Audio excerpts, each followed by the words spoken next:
Your authorized dealer, man. Get him in here. I think I messed up. Wait, I'm sure I did. Welcome to Young Elder TV, where UFOs, religions, Anunnaki, and black youth collide in a cosmic comedy.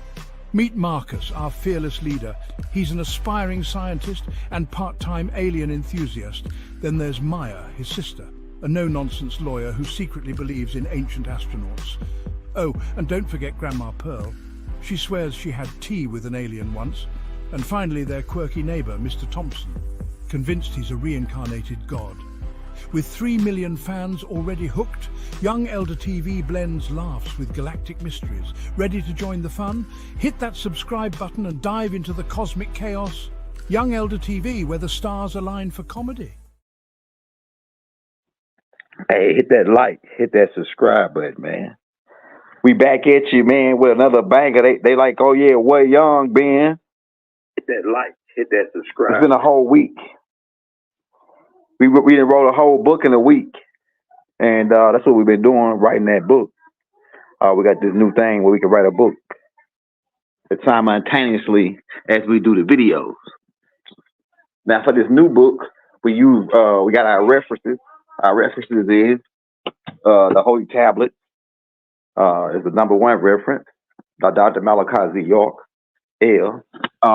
Another reference is the 12th book, The 12th Planet by Zachariah Stitchin. And, what we know about the situation on the mothership Nibriu. So it's like 3-4 classes to that class that you probably, if y'all watch the tape we just put out called The Journey of Mothership Nibriu. It's 3 more parts to that class. And then it's a book that comes with that class that we're going to drop probably by sometime next week. When we get everything, we just try to really, the book is done. I just got to get it in PDF more because I wrote it in another program. So that's what took us so long, man. People was like, oh, yeah, Young missed it, man. No, we wrote a whole book in 1 week. So, and we got a whole bunch of classes are coming out. Non-stop action, probably starting now because I'm working on that part 2, the Anarchy part 2.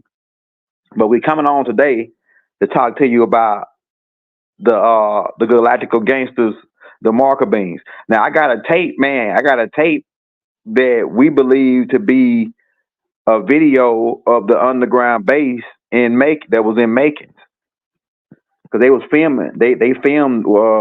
They was filming what was going on down there underground, because you got to go back to the Eisenhower Boulevard, right? And ask the people who live in Macon, where was that smell coming from? It's a smell in Macon, a stanky smell like bodies and shit. I got the videos though.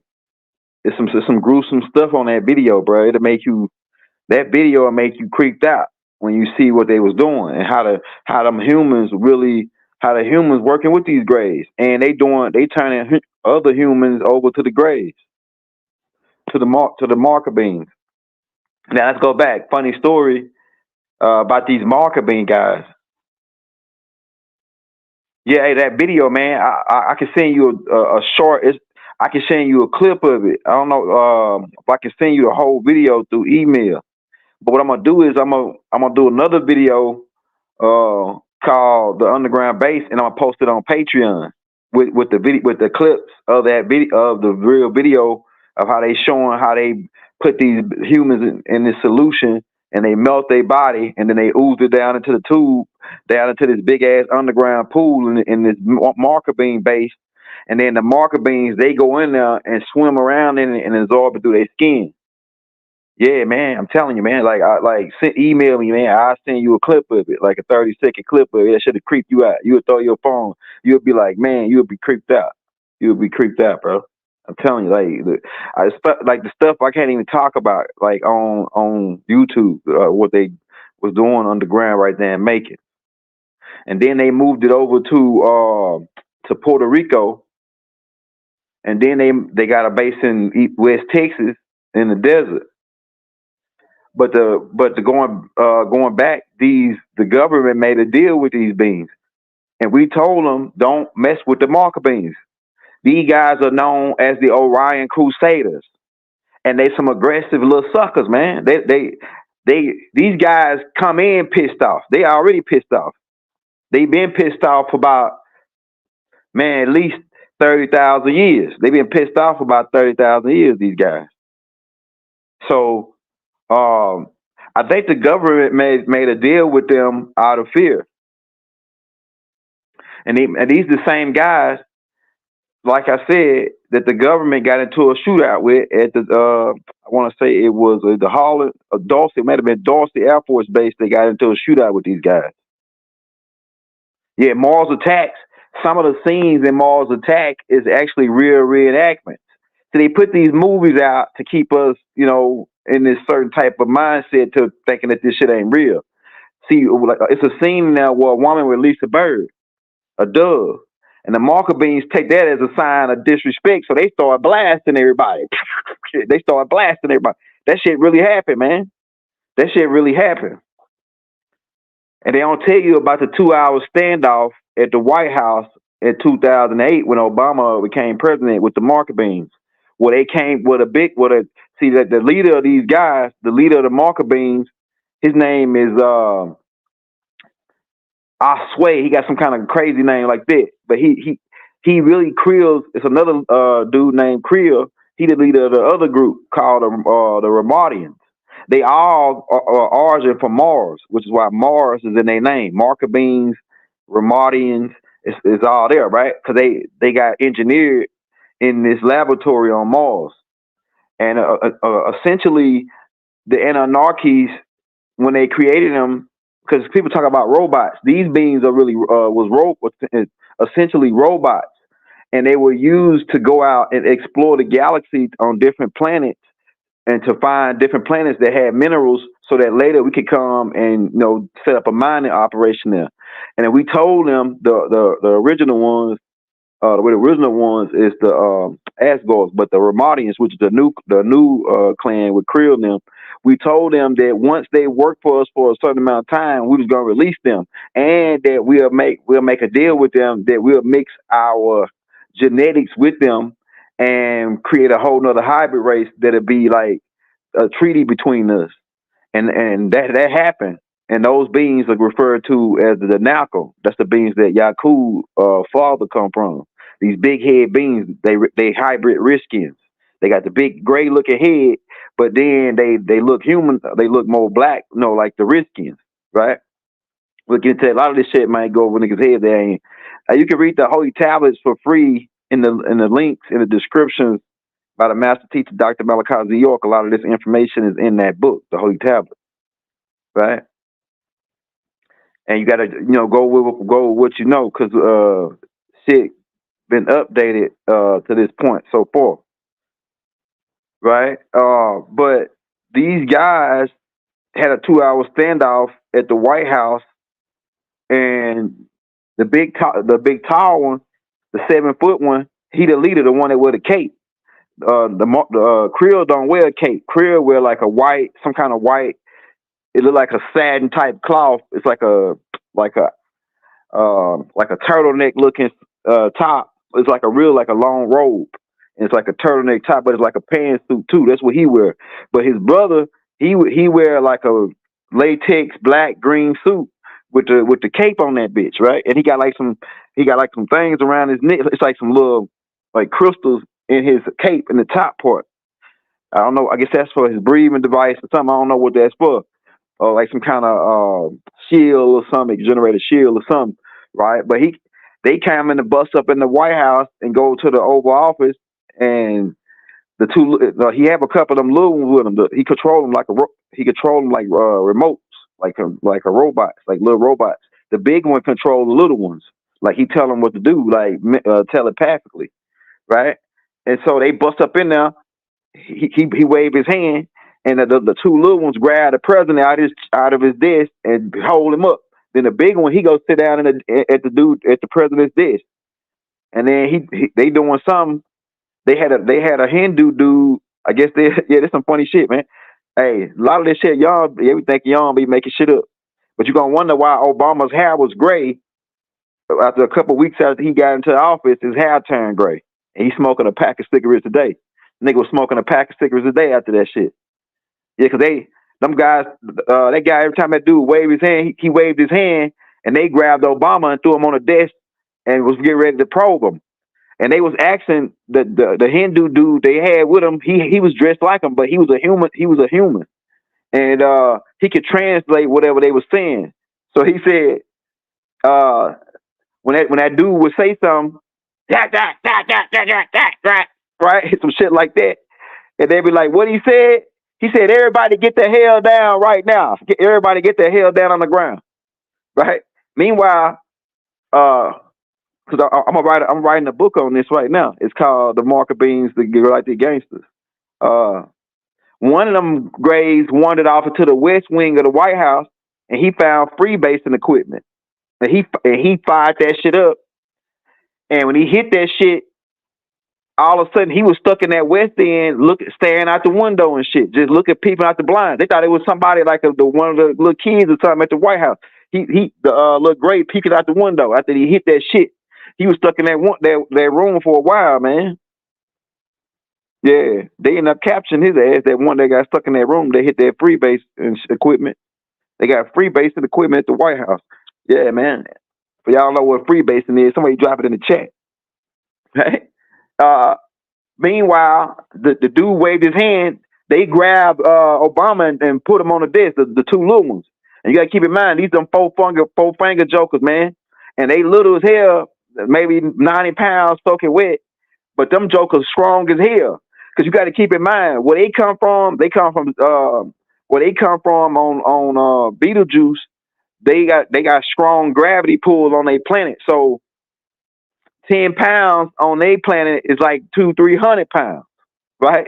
So when them little bitty four finger Greys, them little motherfuckers will grab a big ass nigga, man, like a big swole muscle bound nigga. One of them two of them little Greys will grab him up and toss him up, man. Them little jokers strong as hell. Them little Markabians, man, right? And they got pistols on them. They got they got some pistols that look like water guns, but they ain't no water guns. I'm telling you, they got some little pistols. The same little pistols they showed you in that movie Mars Attack. Them guys really got them pistols. See, they know what they're doing when they be showing you these movies. These guys got little pistols that look like water guns, but they ain't no water gun. They'll zap your ass and turn you into a pile of purple dust. I'm telling you. So they was up in there, going back to when they was in it was a 2-hour standoff, and they was in the Oval Office, like going back and forth with the people that was in there and the president, and they was going to get ready to torture him, and they was gonna they said that they was gonna like they got this probe thing, they got a camera on the end, and they was gonna put it up in his butt and put it on live TV. Now think about this. Would you after they would have did that and on national TV, and you would have saw the inside of the president's butt on national TV, would you vote for that guy the next term? Would you vote for the guy that the Greys put a probe up his behind and showed his inside of his behind on TV, national TV? Would you vote for that guy after that? They kept that shit on the wraps. But they was arguing, the little one, every time he was, the big one, the 7-foot one, and that Hindu dude, he said, translate what he said. He said, give him the nuclear football. They want that nuclear football, these Greys, because they want to cause the nuclear war. They hate humans. These Markabians, they hate humans. They want to cause a nuclear war. That's what their whole game plan is, to cause a nuclear war, just like what happened on Mars, and just like what happened in Rajah. So they wanted the president to turn over a nuclear football. Just so happened, I think the Nadjarus had somebody like a I can't say here, undercover agent or spy or something at the White House that was part of the president detail, and he ended up getting a nuclear football and going down into one of these like vaults or whatever. He was hiding down in there, and he got a device to contact these other beings. So he contacted them and said, "Hey man, look here. The Markabians just pulled up, bro, and they got the president up there. They got these water guns, these water gun looking guns to niggas' head, right? And they ain't take it. They want the nuclear football." And the dude said, "All right, we finna dispatch some people right now, right?" And he said, man, how long, what's the ETA, right? And he said the ETA is an hour and 15 minutes. And he said, damn, they're going to be a long ass time. We ain't got that long. These motherfucking Markabians ain't playing. They just shot like 5, they done killed like 6 Secret Service agents. They done shot up some National Guard guys. They said, we ain't got that long. He said, the dude said, well, here, you got to realize we coming from 1,344 light years away. And we'll be there in an hour and 15 minutes. ETA, hour, 15 minutes. We coming from fucking Orion. We're coming from 1,344 light years away. That's 1,344 times 6 trillion miles. And they gonna get here in an hour and a half. What the hell they flying? What the hell they driving in? And look, so to make a long story short, one of the little ones, he had like this little red thing on it, like a little light on his shirt. The red light started beeping. And then they all got up. The Markabians got up and left, right? And then that's when the Nadjaru pulled up, right? And so whatever these Markabians must be scared of these Nadjaru, but they only can step in so many times because the government made deals with these guys. Like, okay, so I'm gonna tell you what happened. Going back to what because if you ain't watched that Majestic 12 tape, go back and watch that Majestic 12 tape. Some of the stuff about these Markabians is in this Majestic 12 tape, right? The one I just put out. All right, so the Markabians pulled up in their motherships and surrounded the equator, right? Now, when the reason why they pulled up is because the humans broke the treaty, the Galactic Treaty or Planetary Treaty. Now, in the Planetary Treaty, it stated that the humans here couldn't get a certain amount of technology to where they could go out to other planets, to go to Mars or go to these other planets. They couldn't do that, right? And that was part of the treaty that would keep them from being invaded by other races, right? So the Markabians felt like they had right to come invade Earth because the humans is going off to other planets. They on Mars. They going out sending stuff off to other planets. And by right, they broke Galactic Treaty, or the Planetary Treaty that the humans had with it really was the ones that made the treaty. It was the Anunnakis, the Nadjaru, the feline race, and the bird race. These bird races made it's called a four race alliance. They made an alliance that, as long as these humans on Earth don't get to a certain technology where they can become a threat to other planets and other people, then they wouldn't be invaded. But the Earth humans broke that treaty, so that's why these Markabians pulled up. Now the stupid government who was a bunch of some of them extraterrestrials though, like hybrid children that was born on Earth, out of barons that came here and they was third or fourth generation, like John F. Kennedy, who's out of barons. These red-haired guys with green eyes. The other parents, they third, fourth, they born on Earth, but they parents extraterrestrials. Like it could be Venerians that came here and they could be born on Earth. Like Ric Flair is Ash Star Command. Ric Flair is Ash Star Command. I'm telling you, man. Like a lot of this shit might sound crazy. Ric Flair is Ash Star Command, man. But these Markabians had by right to invade, but the government got some kind of device and tried to contact them and told them to come land at the White House. And so, hey, when you tell the Greys, these Markabians to pull up, they pulling up. Man, they can be in China, and you can be in New York, and you can say, hey, you can say, hey, what's up, man? Talking shit to these Markabians, and say, you drop your low, them niggas will be there in 3-4 seconds from China. That's how fast their crafts is.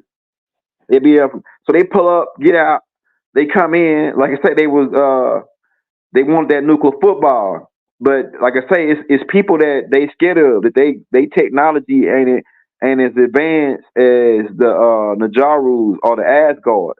The Asgards actually protect this place too.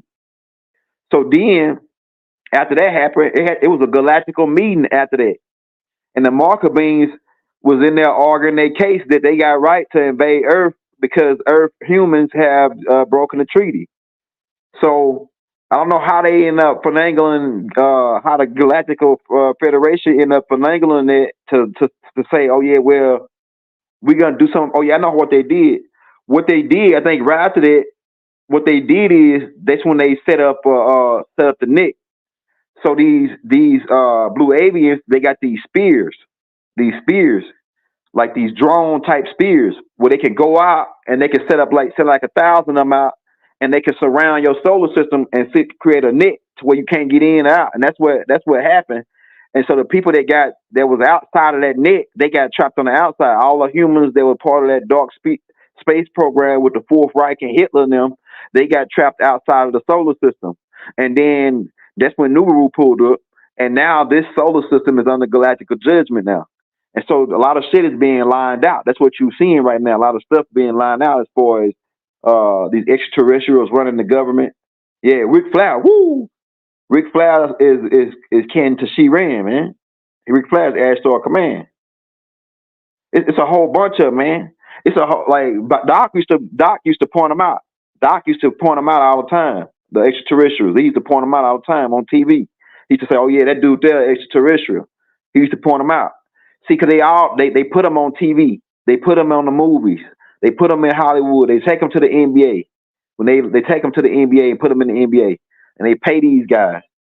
You really got to understand that the movie Man in Black is based on real shit, man. But it's extraterrestrials walking around. Now they kind of encoded it a little bit, like as far as it is beings here that like sugar and salt. Extraterrestrials that like sugar and salt. You call them bacteria, and they do get into your body, take over human bodies. These bacteria, and they make you crave sugar and salt. Just like in the movie when that bug came, the extraterrestrial roach came and took over the man's Edgar suit, right?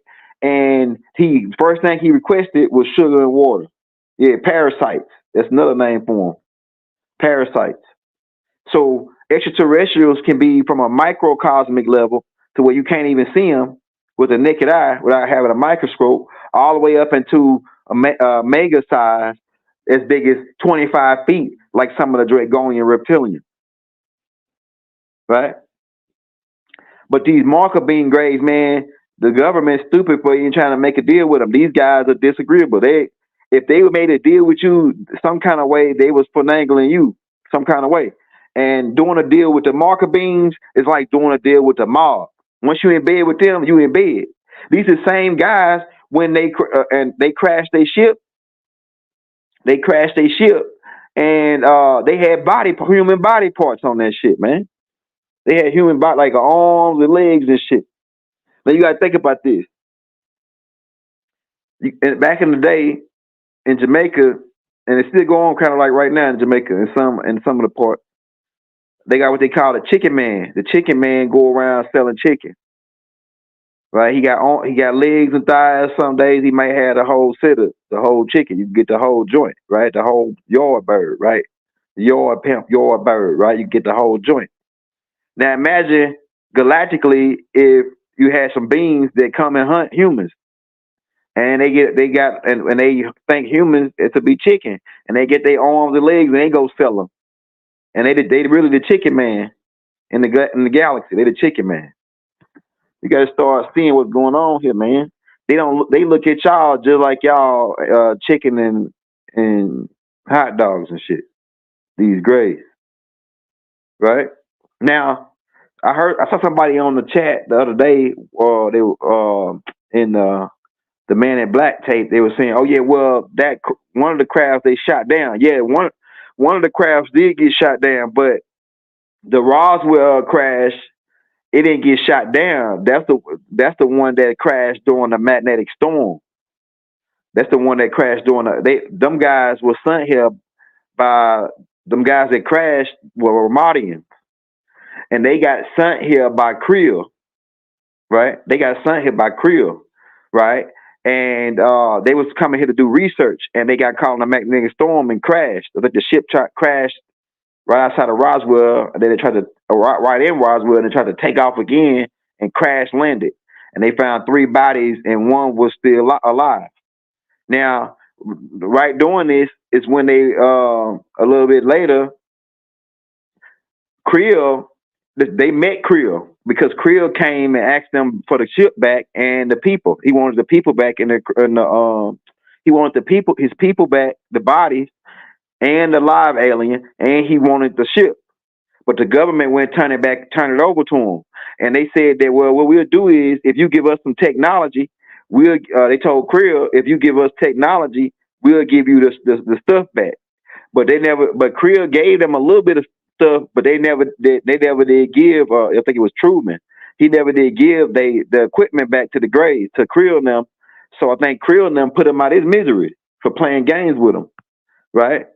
And I guess the extraterrestrials Crill and them just went on about their business. But Crill told them don't do business with with his brother them, with the Markabians, because they working with the Dragon reptilians, these Markabians. And see, Crill and them got the technology to make clones, but his brother and them, they make clones by adopting cows and humans and using the body parts to make clones, or to patch their original clones up.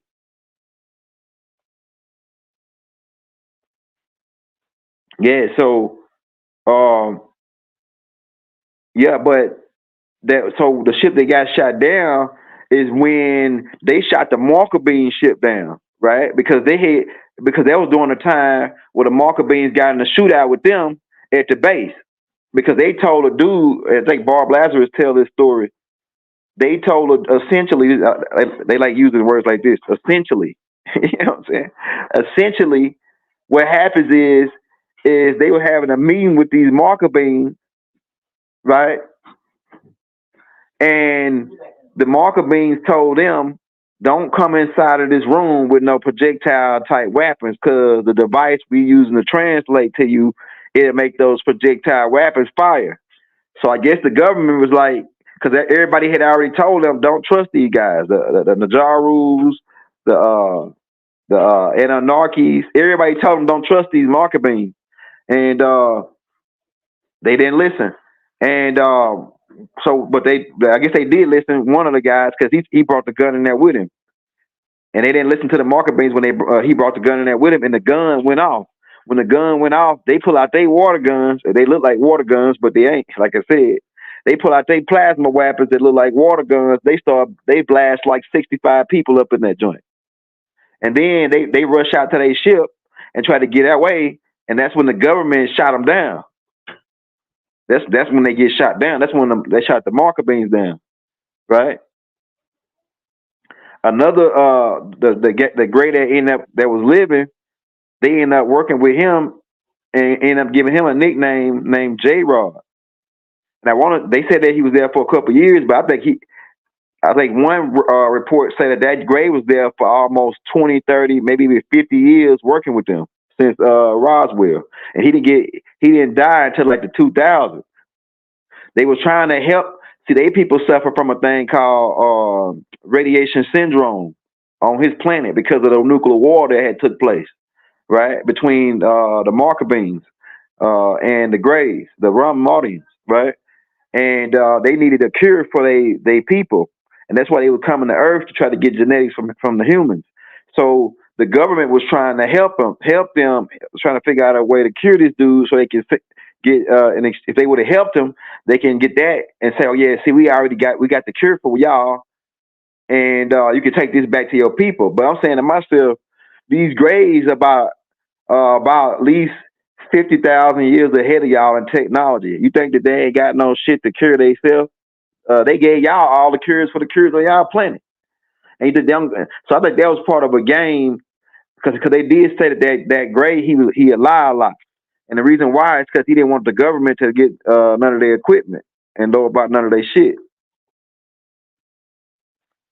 But then I think Eisenhower take over. Eisenhower make a deal with him, like I said, and then they set up Eisenhower Boulevard, and they made an underground base in Macon. And that's why if anybody from Macon's on here, you remember that smell in Macon, how it stank in Macon underground. And like I said, I got a video of the underground base. I got a video of the underground base of how they do the humans and how they put them in the blender. It actually ain't a blender. They put them in some kind of solution. They put they put them in, like, it's a big ass tub. They put these humans in. They inject them to where they like out of it, and then they put them into this big ass pool with this solution, and the solution like melt their body into like a slimy substance, and then they pump it down these tubes. I got the video, man. I got the video of this shit, and then they pump it down in these tubes, and they pump it down into to a swimming pool underground. I'm telling you, man. And these damn Greys, they get out of their uniform and swim around in it and absorb it to their skin. It's like a food source for them. The other ones, the other Greys, the Rumardians, they drink like liquid. They make this. They either drink chlorophyll, liquid chlorophyll, or they drink. They got this other solution. Really, they can live out. They can go months without like drinking this solution as long as they got sunlight.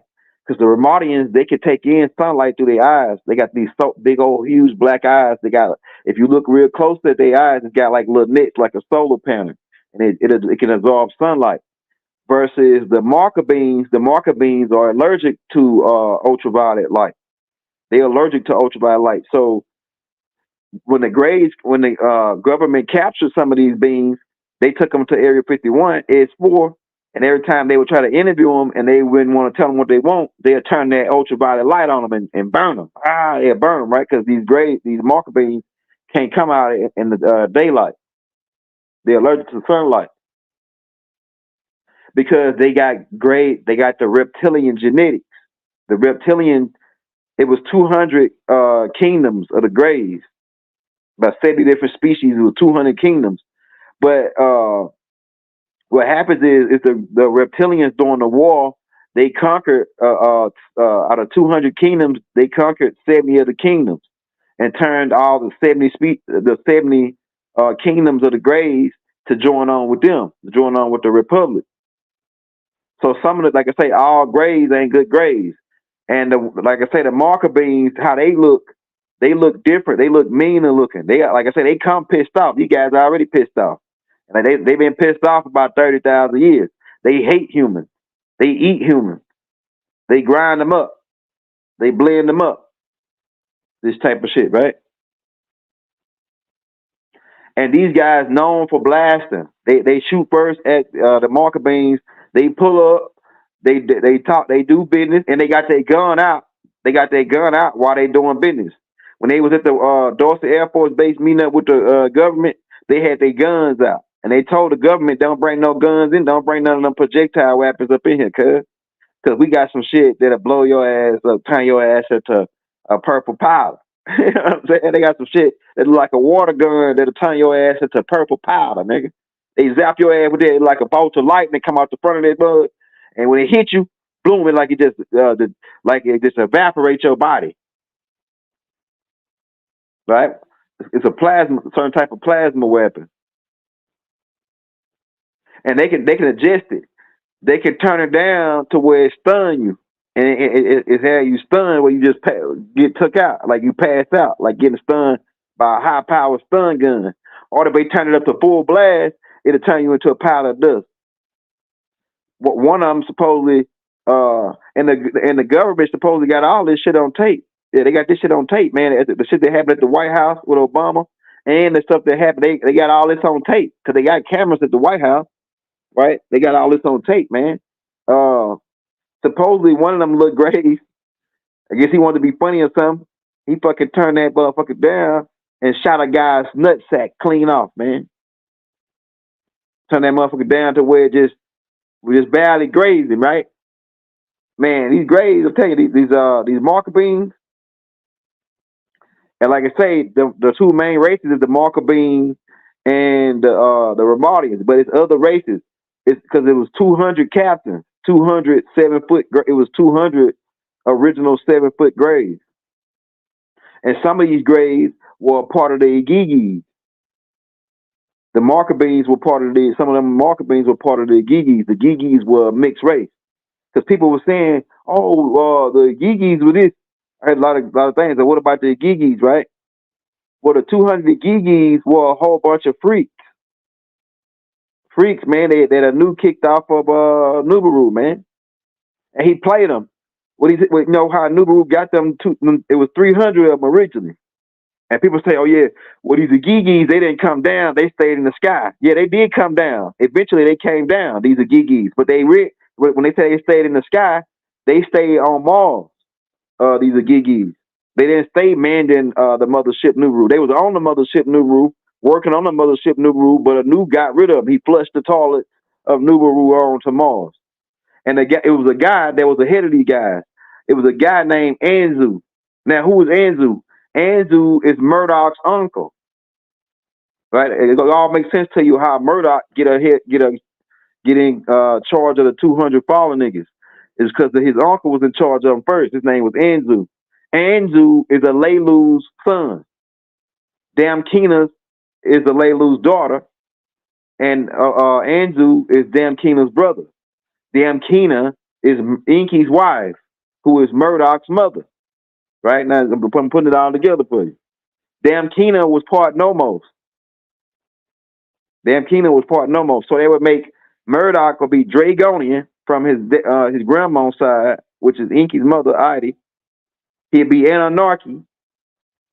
He'd be 2 times Anarchy, 1 time Dragonian, 1 time Nomos from his mother's side. So he got Nomos. If you look at Murdoch had the Willow's Peak. That's what he had the disagreeable side, right? But like I say, to speed it up, Anzu is Damkina's brother, and he was a master builder of the biospheres. They built these biospheres on Nibriu, and Anzu was one of the master builders of those domes for the different habitats. They even came here on Earth and created the Garden of Eden, or what you call it, was really a biosphere that they put Adam and Eve in. Cartman and Nakeba, right? It was another name for the guys that's up to speed from the students of Dr. York. And Anzu was a builder. He even was building. He could build them underwater. He could build them on any. He could build these biospheres anywhere, right? When they would build them underwater, they would they use this thing. They would put like a balloon. They would take a balloon under the water. That's how Inky would build these underground water facilities. He'd go underwater, take a big ass balloon, air it up, and then when they air it up, they would go inside the balloon and build inside the balloon. And then when they get through building it, they would pop the balloon, and then so they'd be underwater, and then they could pump air into this biosphere, right? But to make a long story short, Anzu was the one that was building them, and he was a pilot too. But what happens is when his daddy, when this incident happened between him and his uncle Anu and his dad Alelu, when Alelu got sentenced to Mars, Anzu chose to go and stay on Mars with him. And Anu made a promise to Anzu. He said, because you chose to stay here with him, I like your courage. I like your heart. So what I'm going to do is, on the next Shaw, which will be 3,600 years, if I come back here and you still here and you alive, I'm going to send some men down here, and we're going to set up a way station here so we can bring gold here too, and y'all can store gold on Mars. And so it's gold on Mars, because they was taking gold to Mars, these Anarchies. And they say, I'm going to set up a way station here, and I'm going to put you in charge of the guys. And so when the next shark came around, he was still alive. And so Anu said, all right, I'm going to send some guys down there. And so he sent 300, what they call the 300 Igigis. They really were a whole bunch of freak people. They were Hindus, because the Hindus had mixed with anybody. You got some Hindus that had mixed with like insects. And so they were humanoid, 10-foot tall beings with 4 arms. You know, insects got more than 1 arm. So these Hindus you see they show you these Hindu gods with all these arms. They come from these Hindus who had mixed with these Andromedan, these insect beings, and they came out of humanoids with more than 1 arm. Right now, one of these beings who actually is was one of the Igigis. They name him Goru in the Mortal Kombat. He was one of the Igigis, the Go on Mars. And these beings still live on Mars. The whole race of these beings still live on Mars. These 4-armed, 10-foot tall creatures, right? And they live underground in India, these beings, right? And they were part of the 200 the 300 Igigis. I'm just giving you an idea of what I say they were freaks. They were freaks. Some of them had 4 eyes and 2 arms and 6 toes. You know, they had some of them had 2 heads or 2 faces, like a face in the front and a face in the back. Right? These guys. I'm telling you, man, a lot of this shit might sound crazy. It'll go over your head. Yeah, but so what a new did is kind of like what Fidel Castro did. It's kind of like what King George I, who was a Moor, right? When the prisons were overfilled with Canaanites or Caucasians over in England, he sent them to other places. Like the first place they started sending them to was Australia, and that's how Crocodile Dundee and them types get over to Australia. The ones that got a British accent, but they in Australia, and they're not indigenous to Australia. The indigenous people to Australia was the dark-skinned dude that Crocodile Dundee was friends with when he started pushing that thing, and they came and showed up to help him out. And they were walking through the dark. These guys were walking through the woods in Australia in the pitch black dark. Well, it's every kind of poisonous snake you can name. The most poisonous snake in the world is probably in Australia. And these guys walk in the pitch black dark in the middle of the night to go to a ritual. Those are the original guys. Crocodile Dundee was brought over there by the Moors. Also, the Caucasians you see in South Africa, they were brought there by the Moors as slaves. They really from England, going under the King George I, who flushed the toilets of England onto everybody else. They brought them over to America in 1717. King George, the Moors brought Caucasians over here as slaves in 1717, and then about 60 years went by to about 1773 is when they started the American Revolution to go against the Moors. White folks going against Moors. They had nothing really to do with Native Americans. It was the white folks who wanted to get their freedom from the tyranny and white servitude from King George, and King George was taxing them. He wasn't taxing us on our land. We had our own thing. King George was taxing them the 13 colonies. The white boys who they brought over here as convicts. This ain't racism. This is just fact. I'm just telling you what the truth is. The Moors did y'all in. The dirty Moors. Okay. Now I'm getting back to where a new flushed the toilets of Nibriu, right? And in the same sense, in Cuba, Fidel Castro took all the criminals out of the prisons and put them on banana boats and sent them selling to America, to Florida, right? All the bad criminal guys, right? So what a new did, he found because his prisons is what you call like police on Nibriu. So all the people that will come in, the bad guys who end up getting on there, they end up getting kicked off. But he didn't say, New didn't say he was kicking them out. He just said, "Oh yeah, I'm giving y'all a job." He was smooth like that. New knew how to get over on niggas, man. He told them, "Yeah, I'm gonna give y'all a job. Y'all gonna get paid big time, man. Look here, man. I will tell you how big Paul is, man." And he said, "Hey, look, this is what I need y'all to do. I need y'all 300 Igigis to go on to Mars and get up with Anzu, and he gonna tell y'all what to do." And they set up a way station up there, and they was up there for a couple shawls, man, and they was complaining about coochie, man. They was complaining. The whole complaint. See, like people think y'all crazy when I tell you the real truth.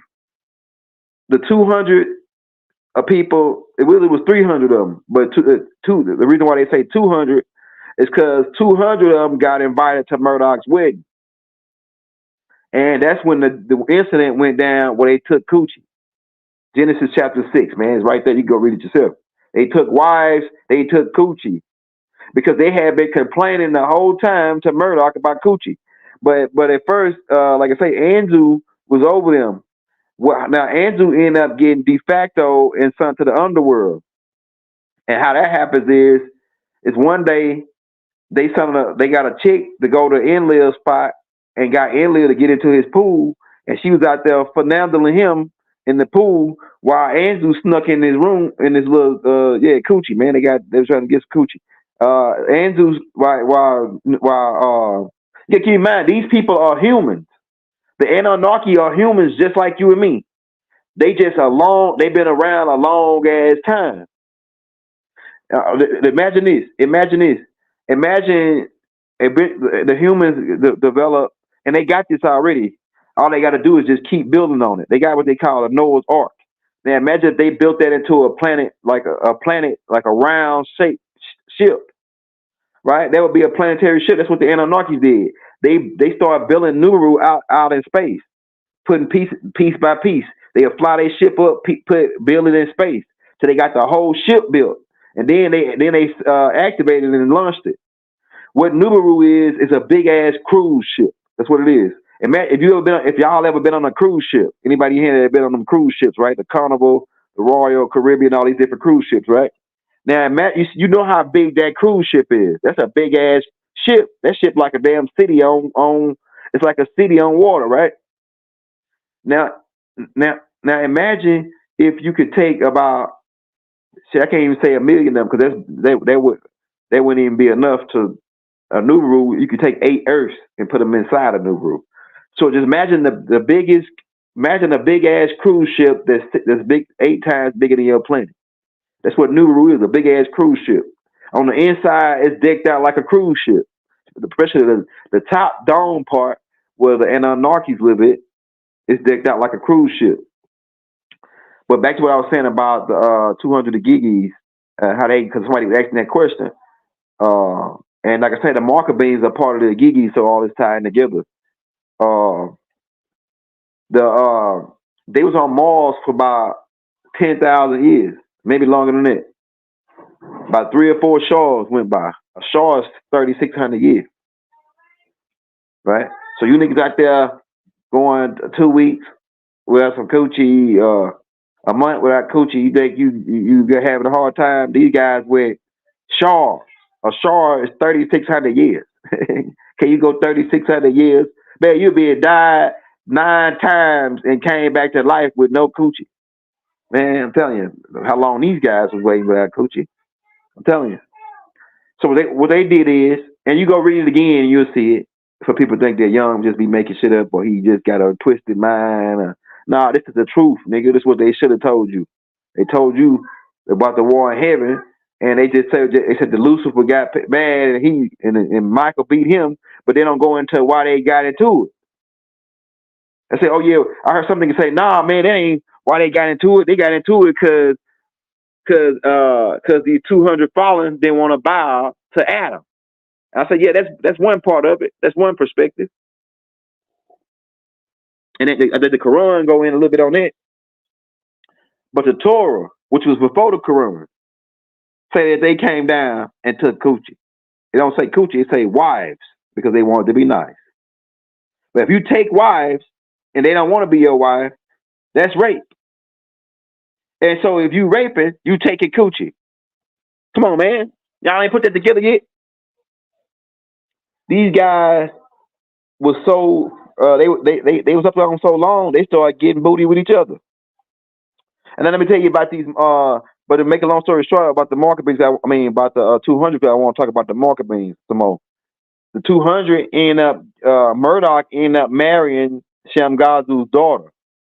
And that's how Shamgazu, who was one of the leaders, and the other 20 captains, that's how they invited these 200. And that's really what the Mars Attack movie is about. When they invade, they coming from Mars to come to Murdoch's wedding, all these saucers. And they coming to Mars. Now, they have had a deal before they left. They said that since Murdoch went hook us up, because like I said, Anzu ended up getting de facto because he stole the Tablets of Destiny, which was like a little tablet that controlled the Black Knight satellite, and it can send signals to other satellites and control the weapon that they had in the pyramid. And it controlled the charging stations for all the ships, it's just like a tablet that Enlil had. Right? He had control of that tablet because he was in control of the project. And he ended up getting, like a long story short, Anzu ended up de facto and getting chased down by Nibriu, which is Enlil's son, and they ended up locking Anzu in the underworld. And then because Enlil didn't like Murdoch, he said, and nobody really wanted to be over these freaks on Mars, right? Nobody wanted to be over these freaks. Murdoch damn sure didn't want to be over them. But Murdoch was the type of nigga that follow orders though. When Enlil said something, he did what Enlil said because he knew that Anu had put him in charge. So it was like if Enlil said it, Anu said it, type of thing. So he that's why when you hear Murdoch talk a lot, he'll be cutting for Enlil. But he really he knew Enlil didn't like him. Enlil didn't like him. Nana didn't like him. The only person that was really kind of like semi cool with him that was on Enlil's side was Nanar. Nanar and Murdoch was kind of they wasn't cool, but they wasn't beefing either. He said I'm smoking crack. Hey, Taste, what you talking about? You smoking crack? You smoking crack, Taste? Yeah, but these 200 end up, if you go read Genesis chapter 6, that's when they came down and took wives. It was during Murdoch's wedding when Murdoch was marrying Shamgazu's daughter. If you go read in the book of Enoch, they said that these 200 fallen, or the captains, they made a deal amongst themselves that when they come down, they're going to take wives or take these women. And that whatever punishment that the Anunnakis give them for this, that they accept it all together. That's what they said. Go back and read it again. Go back and read it again. They said that they accept the deal, punishment or whatever that these Anunnakis would dish out for them taking coochie, because they had been waiting so long on Mars with no coochie. And so they come down, Murdoch's wedding, and it's like this. I broke this down on Murdoch's wedding.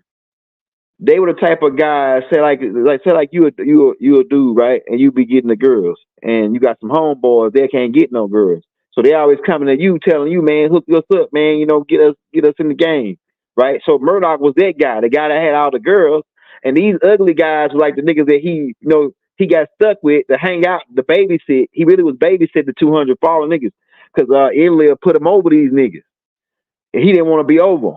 You know what I'm saying? So Murdoch used to take a trip up there every now and then and to Mars and check up on these 200 to make sure they were still doing their job or whatever. And they would complain to Murdoch. They was like, look, man, we've been up here for a while. We really ready to. They got wives and shit. These guys, they had like counterparts, but they were from other galaxies, like the Centaurian Star System. All these people that were doing the mining and on the gold operation, they were from other galaxies.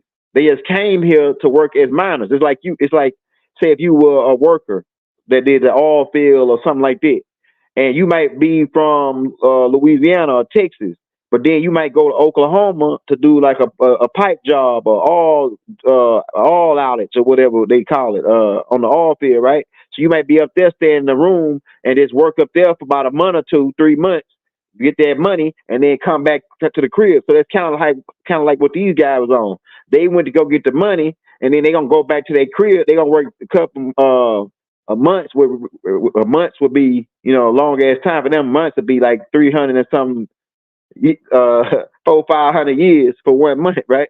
So they work at 400-500 years, and then they were gonna go back home and get get out for work, like that type of thing. But so they got restless up there on Mars, and they started knocking each other down. And that's what is the 200 fallen get into the homophiliac part. It comes from Mars, from the 200 fallen, and even bestiality. They started doing bestiality on Mars. These 200 fallen, because they got restless, weren't getting no coochie. They started doing sheep. They started doing goats.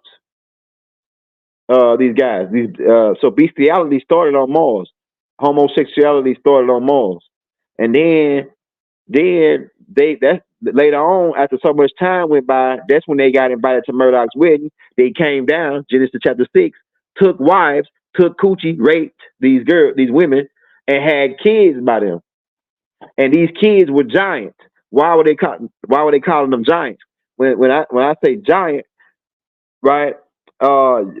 Some people say, "Oh, well, they talking about spiritually. They were giant spiritually, meaning they had this giant spirit that they were famous. Because when you do all the translations, it could translate into like somebody that's trying to be famous or somebody trying to be a superstar. It could translate into that. But the giant part comes from because of the original man that was here. The average man height was 4'8". The Twa man wasn't no taller than 5 foot. So of course a 7 foot nigga gonna be a giant to a 4 foot nigga. right? To a giant, you might be a giant to a midget. You know what I'm saying? To a midget, these guys, the Twa man that was here first, they were number 5, 4'5", 4'8", and so when the kids born and they fucking 7, 8 foot tall, they of course they giants. Now it was 15 and 25 foot giants here too, but those beings got brought here. They weren't part of the Igigis. Those beings were another experiment that got took place on Titan, because they were mining on Titan. These Anunnakis, they were mining a certain type of element called plutonium. It's found on Pluto too, but plutonium is found on Titan. They were mining. It's explosive. This explosive element, right, called plutonium. And so they needed big people to haul the equipment. So they inking them genetically engineered some big bohemian type beings out of these Sasquatch, and some of them, like they call them cyclones. They got one eye and they big, and all they was made to do is haul big hunks of minerals back to wherever they needed to be hauled to. The same thing with the Sasquatch. The Sasquatch was a genetically engineered species in order to haul shit, big stuff that the Anunnakis didn't feel like hauling. Now the Anunnakis, that word can be used loosely because it covers a lot of different species. It can refer to the Nadjarus, it can refer to the felines, it can refer to the bird races. All of them can be considered as Anunnakis. But the Rizqians, the humanoid-looking, dark-skinned beings, the Rizqians, they didn't had different body types. Like, and some people was looking. You gotta look at this. All right, so a new them, they have thick beards. They grow thick ass beards, real thick woolly hair. The Anunnakis, right? The Rizqians, they grow real thick hair. While the Nadjarus, they got different features. That's why I tell you, the people were saying that the Nadjarus are different from the Anunnakis. Why? Because the Nadjarus, some of them can't grow hair on their face. Some of them, they got longer necks, longer nose. The Anunnakis don't really got that long of a neck. But if you notice, I showed a picture of Anzu, which is Anu's wife, his first wife, Enlil's mother, and she got Nadjaru in her. So these Nadjarus got to go back pretty far because I have reason to believe that even Anu's mother is some kind of way connected with the bloodline of the Nadjarus, and Antu's mother, because Mother Hubert's mother, I believe she got Nadjaru in her, because how Anu's wife, she got longer neck and she more lighter toned than the Anunnakis. The Anunnakis got like a dark black chocolate color, and they got thick. They grow thick ass woolly hair. Versus the Natharus, they have more like loosely because they got Hindu in them. The Natharus got Hindu in them. Most of y'all over here got Hindu in y'all. Most of y'all over here don't got the nappy African Sandsman hair. Yeah, I believe Keisha's wife, Keisha's, no, her name is Keisha. Anshaw's wife name is Keisha. I think so. I think New's mother name is Keisha. And if you look at her, she got a Willow's Peak. If you look at her picture of the Baba got in the Holy Tablets, she got the thick woolly hair with the Willow's Peak. That Willow's Peak come from the Balkans. Now, you got to keep in mind, these people make avatars. And they avatars can be different depending on the planet they go on.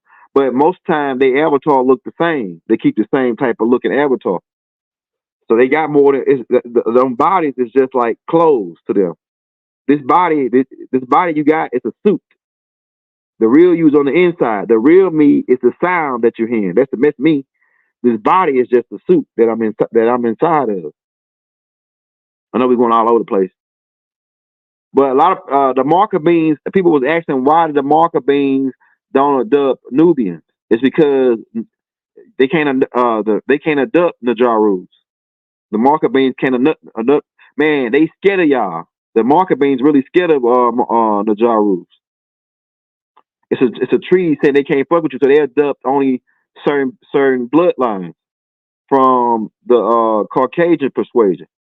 And it is a record of one dude, one black dude, getting abducted by the Markabians. Now the Rumardians abduct y'all too, but the Rumardians don't really probe you.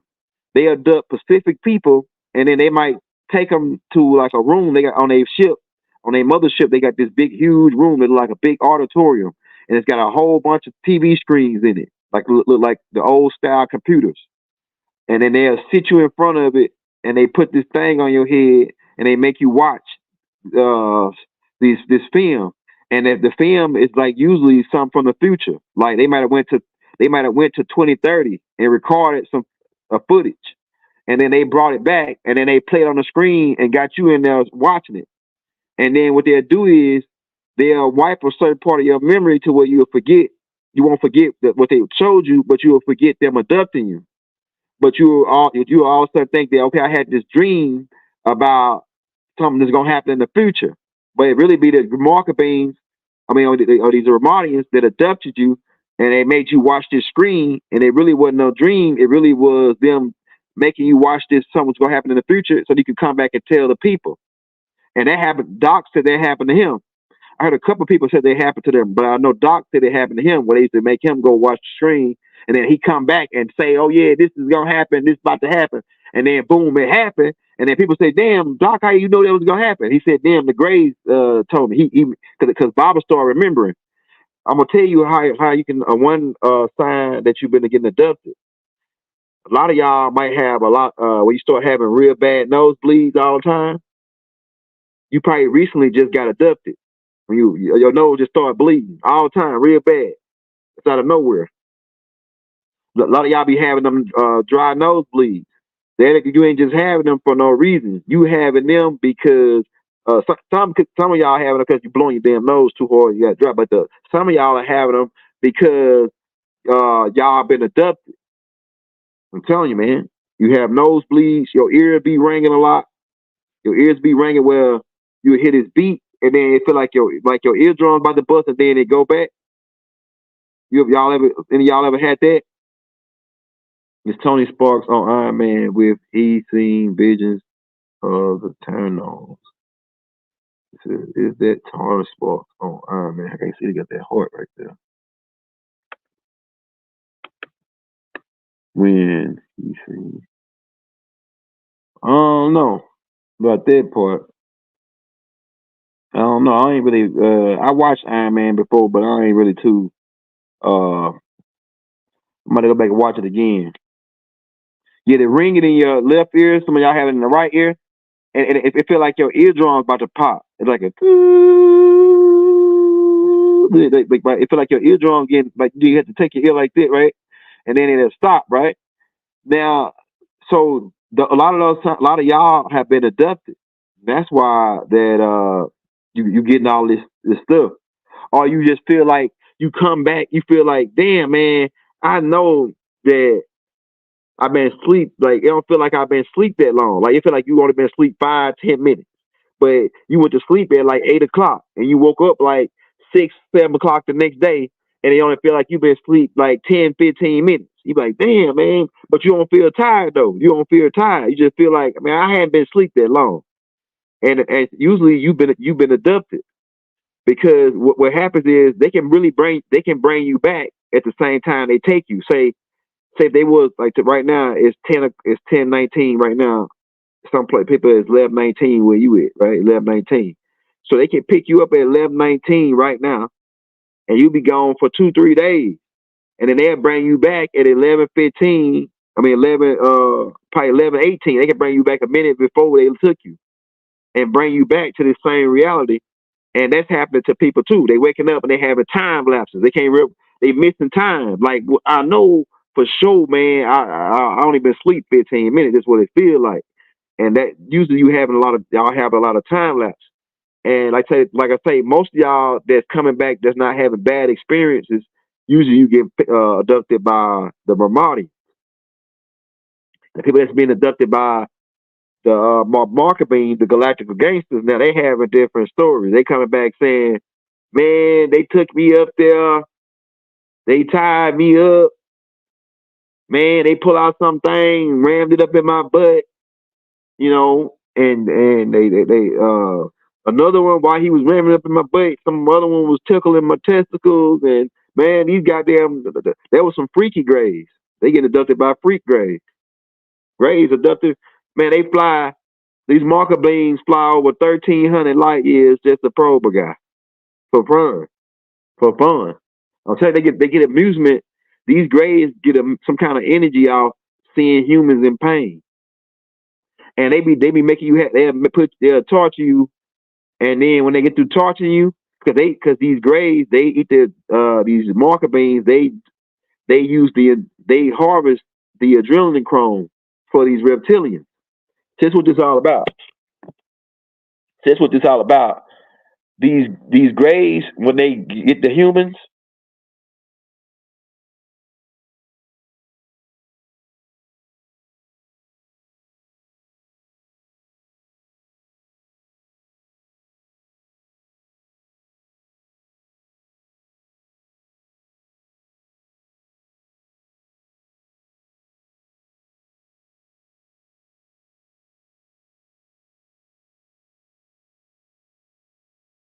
hey y'all, we back, man. We might have been saying too much right there. They cut us.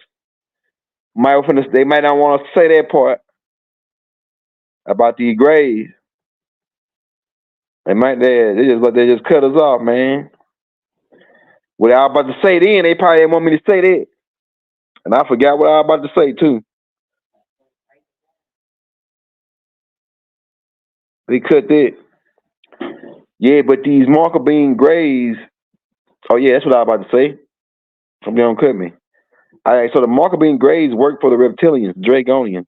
And the Dragonians do drugs, a drug called adrenaline chrome, which they harvest from humans, specifically little kids, right?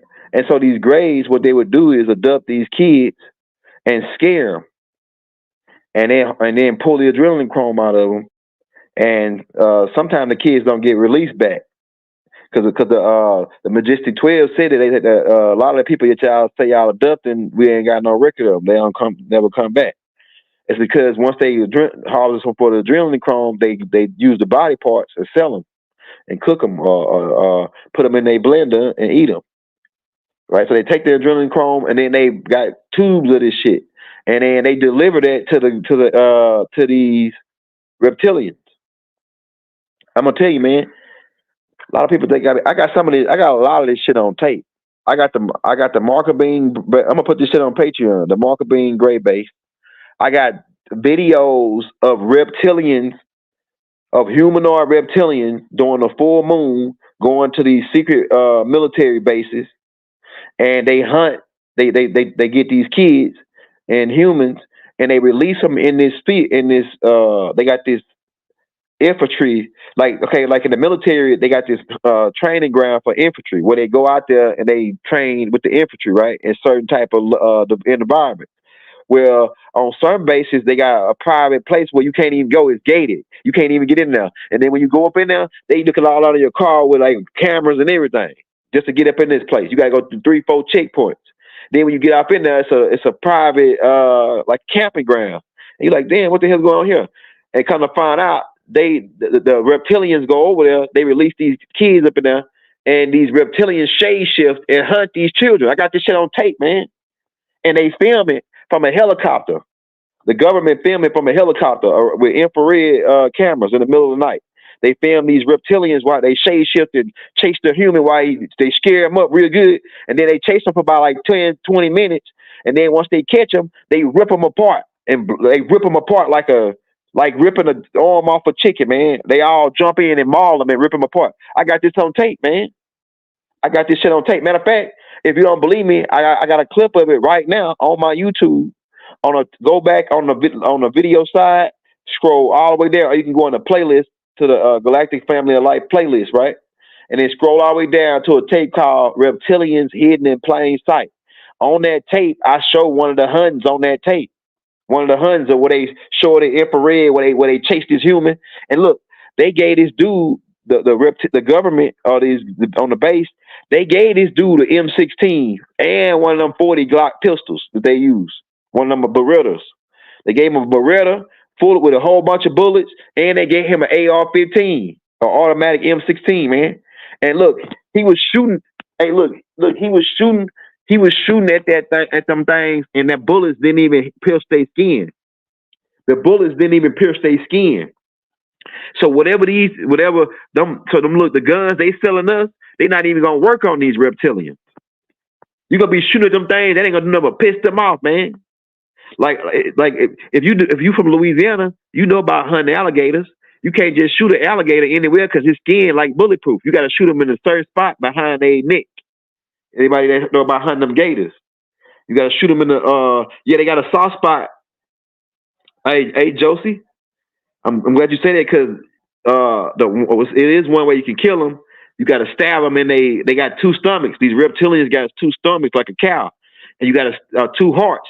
You got to stab them in their lower heart. That's like kind of like down where your pancreas will be at. You stab them right there, you can get them to bleed out. But that's hard because they move fast and they strong as hell and they telepathic.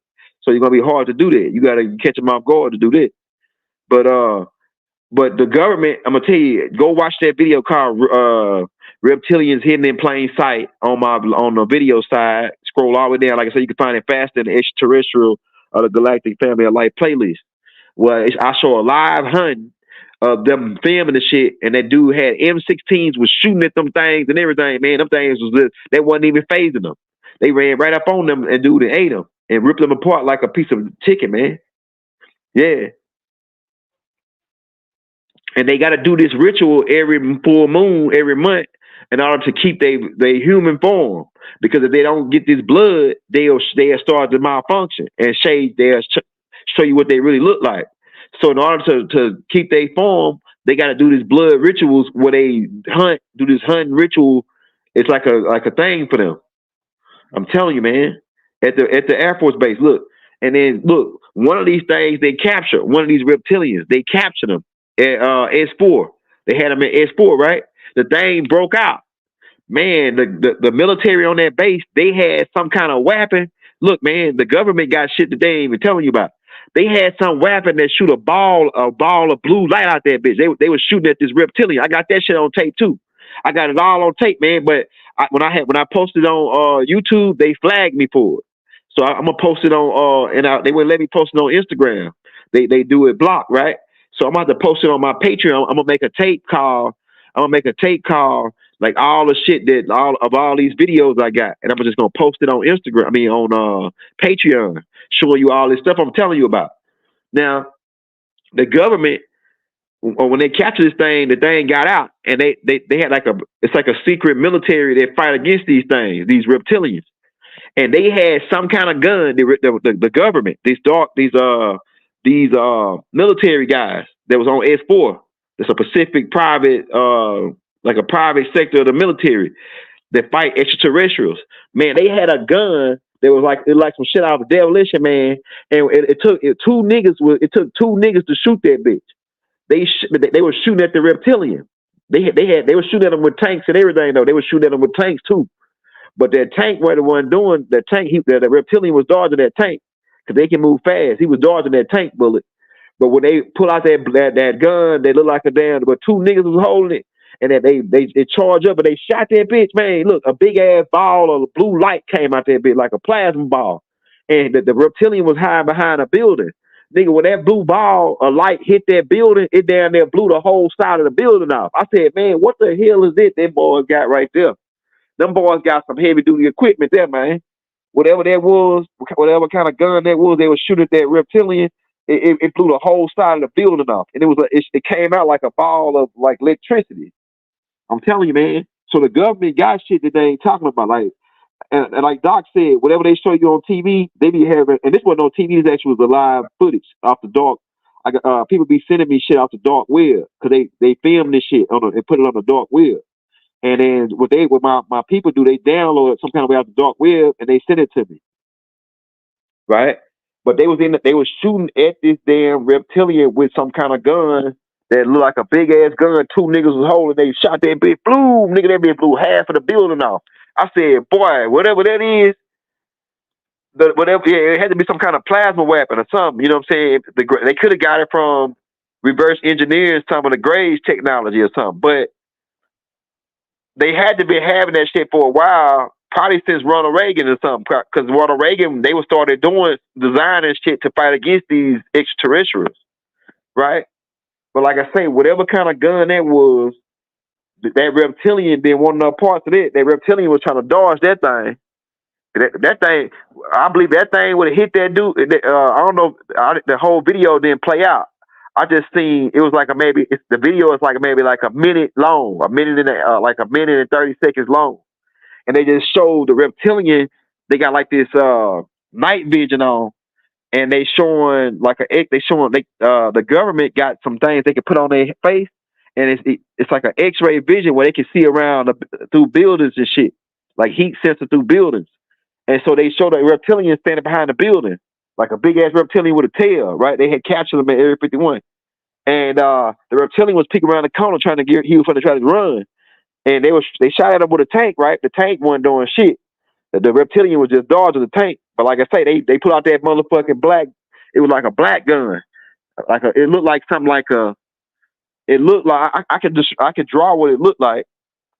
It looked like a gun off of I don't know if y'all remember. It used to be y'all old heads may remember the Nintendo 64. So it was a game called GoldenEye. Then it was a gun on there. It was an automatic gun. They go like that. It's a gun. It got like I think the government got this gun too. Matter of fact, I know they got this gun because they was using that gun before they got these different plasma weapons. They was using that gun at first to fight the extraterrestrials, because that gun can spit like, I think like 100 rounds in like less than a second, or less than a split second. It can spit like 100 rounds. I forget the name of that gun, but the government got them, certain groups of government, and they was using them guns to fight the extraterrestrials at first because they spit a lot of rounds real fast, and they had developed a bullet that could pierce these armor piercing rounds. The armor piercing rounds were designed to fight against the reptilians, right? The green tips, they call them the green tips. The green tips can go through their skin, but the other ones, the green tips can pierce them, but it don't really damage them that much. These things, man, you can't even. It's really these things hard to. You gotta be a bad joker, man, to kill one of these things. And like I said, that dude was shooting at them with an AR-15, and they wasn't even hurting them dudes, man. Man, we better get out. I know it was in here hour 13. Hour 17 minutes. But we just wanted to bring to you about the gallon gun. The gallon gun. That's not the gallon gun. The gallon gun is the one they got the automatic one, but the old school gallon gun is the one they used to spin. They go like that, right? That's the gallon gun. It's a gun that look like a Uzi, but it got like a little arm that come out that hang on your arm like this. They had it on 007. If y'all remember 007. It's like a micro Uzi or something. They was using it at first when they was fighting the Greys, but then they developed, like I say, that weapon that shoot that ball of blue lightning out that bitch. Nigga, they shot that bitch, nigga. I say, man, if somebody got that on the street, man, it's like that thing can shoot a car and just turn it and blow it all the way to a piece, whatever that is. But I bet they had to develop that weapon to fight against these beings. Or some other extraterrestrial race knew that they was fighting against these reptilians, so they gave them that technology. Probably Astar Command, because Astar Command got laser. Astar Command don't even got that type of weapon. I ain't never seen them fire no weapon like that. Most weapons, the Astar Command got laser pistols, but they laser pistols dangerous too. They laser pistols dangerous as hell too, though. The laser pistols will kill your ass too, though. Don't sleep on them laser pistols. I tell you. And they laser pistol look like a toy gun. The Astar Command, they laser pistol look like a toy gun. They got like even got like, you know how the toy guns come with the orange safety thing on the front to make so people want to know it's not a real gun.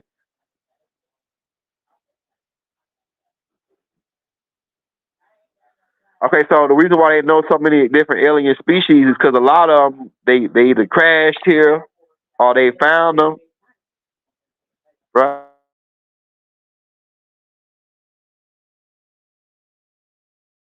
Yeah, hold on, my mom was walking through. Hey, so yeah, so the reason why they know about a lot of these extraterrestrial races, they have either confiscated their crafts from shooting them down because at some point, once they found out about the hole and found about the center world of Shambhala after Admiral Byrd, right? They set up and got that Star Wars program set up. What they did is now went up there and set up a base right next to the hole. And so and they got this technology, and they use green light to spot these crafts. You can use a green light. Like if you get a telescope with a green lens on it, you can see these beams. You can see them better. So you go get you a telescope or some night vision binoculars with the green lens on the front, and you can see these beams. That's what the government using to see them. This green lens, right? And so when they would fly to go try to go into the center of Earth and land, the government will shoot the people that don't know the government or the Earth humans have advanced their technology in order to shoot them down. They just come into Earth, moseying on la la la la la. They driving their craft right on in. They finna go land in the center of the Earth. They go do some meetings and shit. Go to a meeting and shit. They cruising on in la la la la. Forgot to turn their cloaking device off, and boom, they get shot down by the government. By the Air Force. They get shot down by the Air Force. Boom. And then they come escape their craft, take it to one of their bases, and then try to figure out how it works. So they just shot, at least by now, over 200 and something crafts down.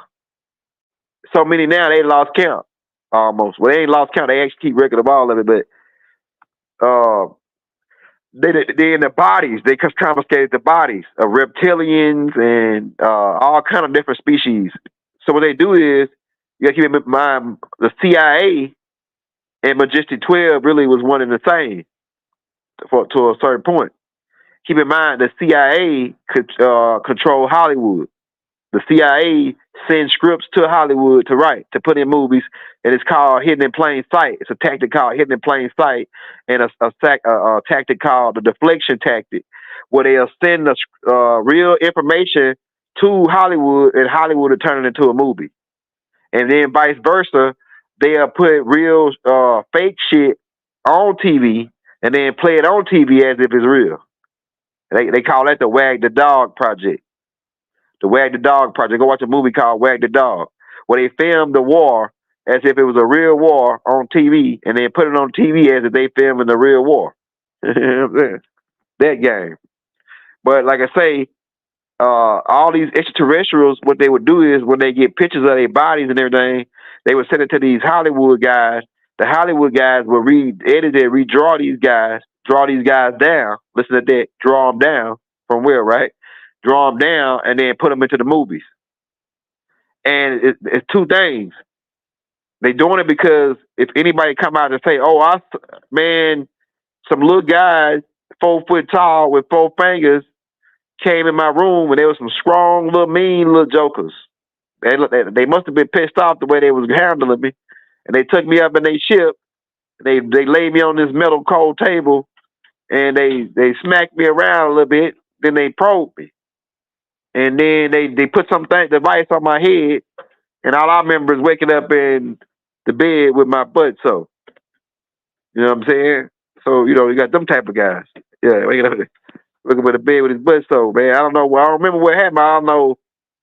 I suppose, but how you don't remember? But 4-foot guys, right? They just remember the part where they took him, but they don't remember what happened. All you know is his butt hurt. Yeah, right. So it's like that part. And most time, like I say, that'd be the Markabians, the Galactic Gangsters, that's doing that shit.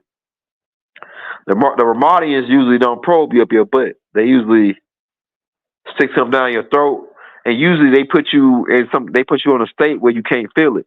You just see them doing it, and you just like. And they really don't got no emotions neither. They ain't got no emotions on their face. These the Rumardians, but they ain't mean like the Markabians. The Markabians probe you up your butt. Then when they get to probe you, we don't like this guy. Let's eat him. Let's eat this nigga, man. And like I said, you can't get mad at the Markabians for eating humans because they look at you like chicken and hot dogs and shit. Your brain, at least some of y'all, they really only duck retards. People that's something wrong with them. They don't duck nobody that got any sense. Because let's think about it. Would you eat a talking chicken? Would you eat a talking cow? If you go out to kill a deer and and your intention zone is chopping them up, making some deer steak and deer jerky out of them, and that deer say, hey, that deer could talk, and that deer say, hey, man, why you want to kill me? I got wife and kids. Man, I really don't want to die, man. Would you still eat them? Would you still eat a talking deer or a talking chicken? See, to them, you don't speak their language. So you just like a chicken that can't talk. And so, but if you could talk, now, man, you'll scare the hell out of them. You'll scare the hell out of the Markabians. A talking chicken scare the hell out of a nigga. Man, niggas love chicken, but if they go in there to wring that chicken and pluck him, and he go to talking, man, half of y'all getting the hell out of this. You gonna get the hell on, man. You gonna call Ghostbusters and everybody. 911. You going to get your guns? You getting the hell on. Of a chicken say, man, look, man, you go out there to ring him. And he said, look, man, why you taking my babies, my eggs? Why you coming after me, man? Look, I don't want to die.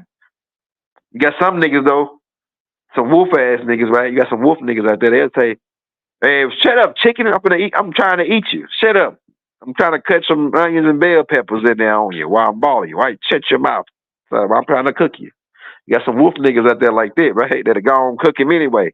They'll go on cook a talking chicken. You got some niggas out here like that, right?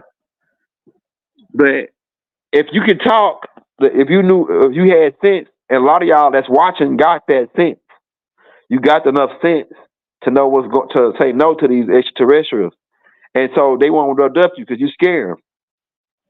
You like a talking chicken. Man, we trying to eat you. Why you talking? You coming up here to talk? Man, you scared us. You said don't eat you. Man, you got a family and kids and this and that. But you can't be saying it in English because the chicken be really saying that. The chicken be saying, don't eat me, man. Why you eat me? He be running? He running for his life. That's why you think a chicken is hard to catch for no reason? No, that chicken running for his damn life. Wouldn't you be hard to catch if you was running for your damn life? Man, you be running your behind off. Right? If somebody was chasing you to wring your neck, wouldn't you be running hard as hell? So you wondering why you can't catch that chicken. It's hard to catch that chicken because he's running for his life. You for the wring him. But he's saying, man, don't eat me, please, please, please, while he running. But you don't hear him because he don't speak your language. Or you don't speak his language. So it's the same thing with these Greys. You can run and you can say, don't eat me, don't eat me, don't eat me, but they don't hear you. They speak a whole other language. They speak a language of symbols. And they telepathically display a symbol in the other gray head, and the gray know what they're talking about. It can be something like this. And that shit can be a letter C can be a whole paragraph. The letter C can be a whole paragraph in his language. I can show you in the book of Extraterrestrials. I got the Gray language in the book of Extraterrestrials.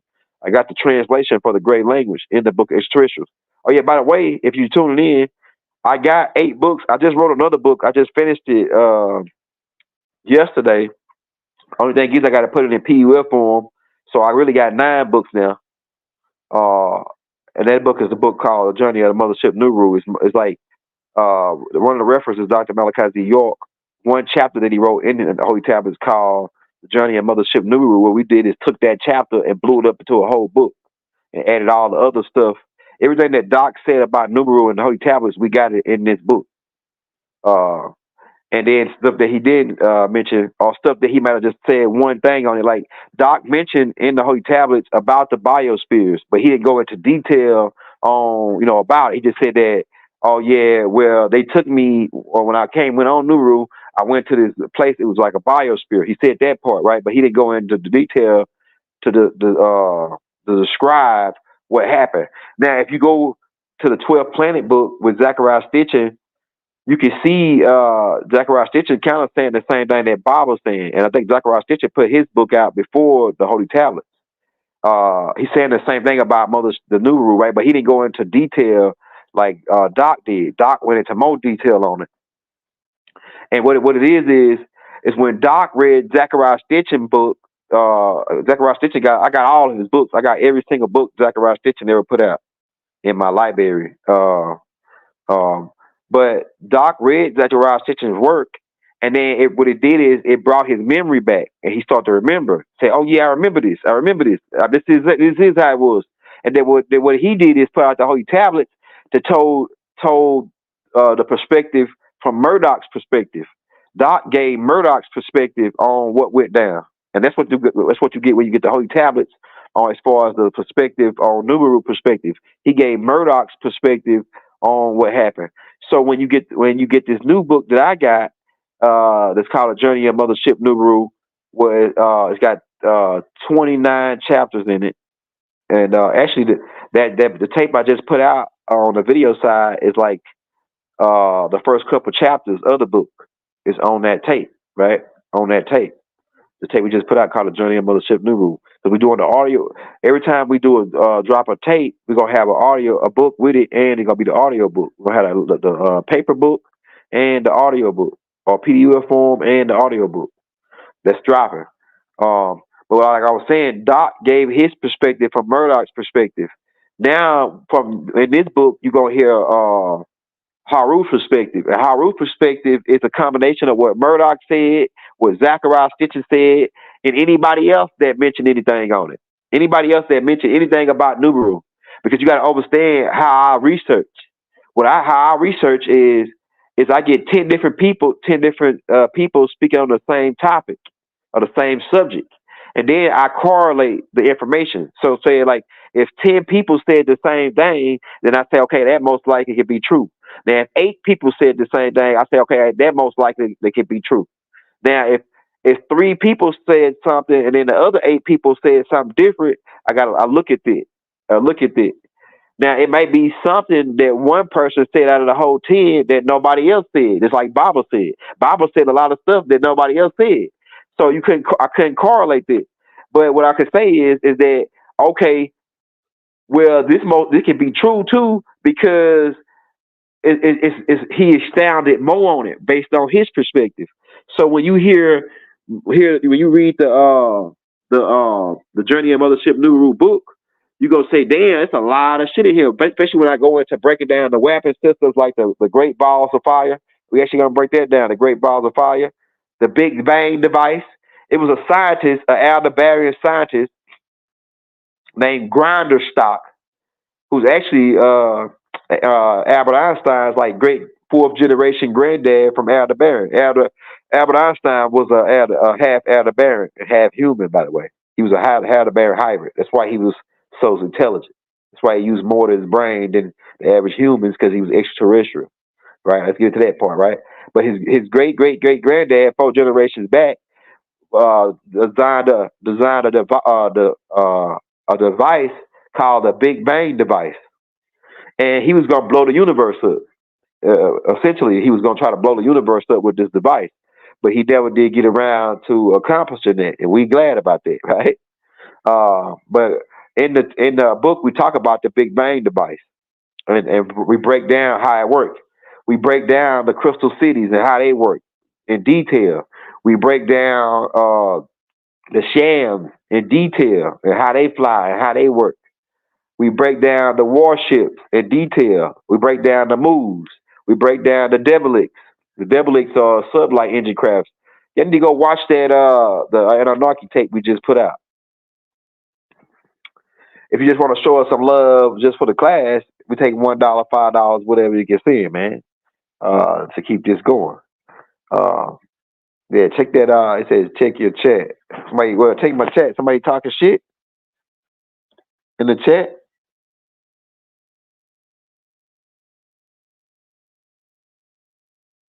Blah blah blah. Yeah, check my chat. Let's boot a couple of these motherfuckers.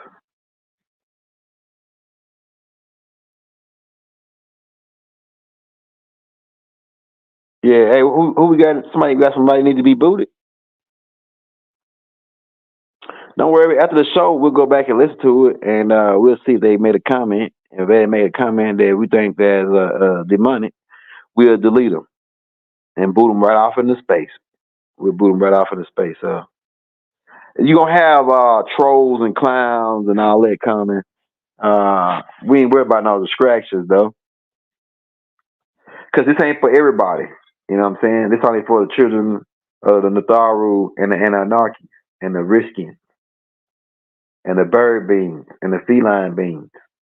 Because a lot of y'all are feline beings in human bodies. A lot of y'all are felines in human bodies. A lot of y'all are reptilians in human bodies. Some of these niggas are nomos. Those who claim to know the most. You know some niggas out here like that, right? Those who claim to know the most. Well, young Elder don't know nothing, man. Right? Because the universe, if you think you know everything, then that means you don't just know nothing else. And the universe will cut your information off. And you'll be ass, out.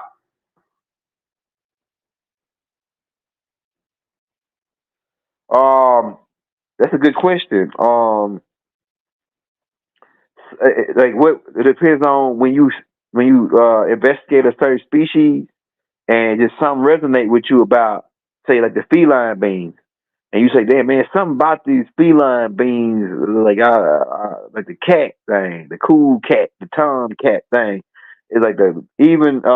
And by the way, I'm about to ready to put out the feline race tape too, extraterrestrial. And like I say, by the way, so like you resonate with them beings, or you resonate with the Greys. Some of y'all Greys, some of y'all reptilians, some of y'all Anunnakis, some of y'all Nadjarus, some of y'all are the bird beings, right? So it depends on when you hear these different tapes, and whichever one you resonate with, you say, man, the feline beings resonate with me, because a lot of y'all came here as animal spirits, and over a certain amount of thousands of years, your spirit evoluted into a humanoid form. That's what this project was all about. It was about people of different species from out the galaxy coming here to get to evolve into this human form, into this body, because all those spirits or those beings are conducive with these body types. That's why they use 23 different chromosomes. The feline race is in the human genetics. That's why their spirit can connect with this body. Because in order for those different spirits, and I say spirit, but I really don't like that word, because they get you into this non-physical. People, when I say spirit, people think non-physical. So, but these people are physical beings. The fifth dimension is a physical dimension. All dimensions are physical dimensions, because 1, 2, and 3 add up to make 4, and then so on. 1, 2, 3, and 4 add up to make 5, and so there's height, width, and length in the fourth dimension. When you go to sleep in your dream, can't you see height, width, and length in your dream? Some of you people can smell, taste, and touch in your dreams. You wake up saying, man, it smelled like this, I smelled pie or something. I smelled peach cobbler, or I smelled cinnamon in my dreams. You know what I'm saying? So you can do all this in your dreams. And this is for yes. Hey, we got any questions, man? We'll take a couple more questions before we get out of here, man. We got a whole bunch of tapes coming out. Like I say, I haven't been online for a whole week because I was writing that book and doing the pictures for it and stuff.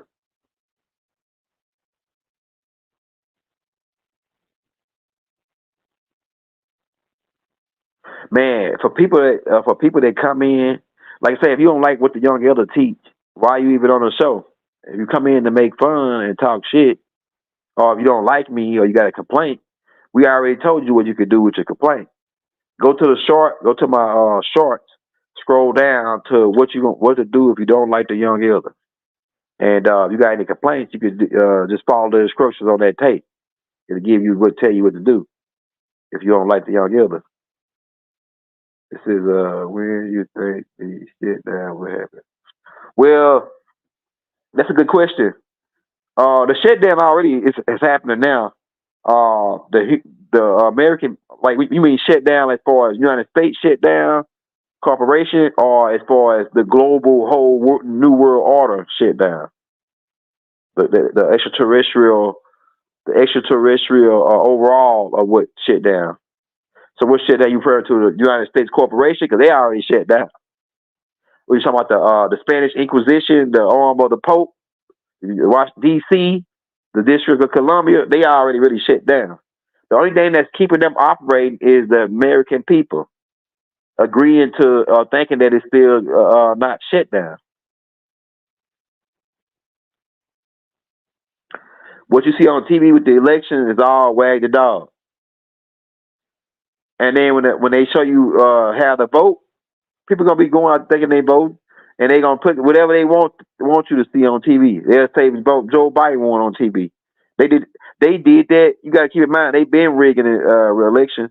They did that when George W. Bush Jr. went in office, because I think Al Gore had won, and then they had came out and publicly announced Bush winning.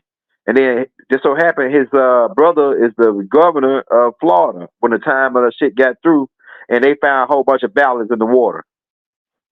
So they showed on TV George W. Bush won. So they just like they showed on TV Biden won, but the whole time it was rigged. They tell you whatever on TV.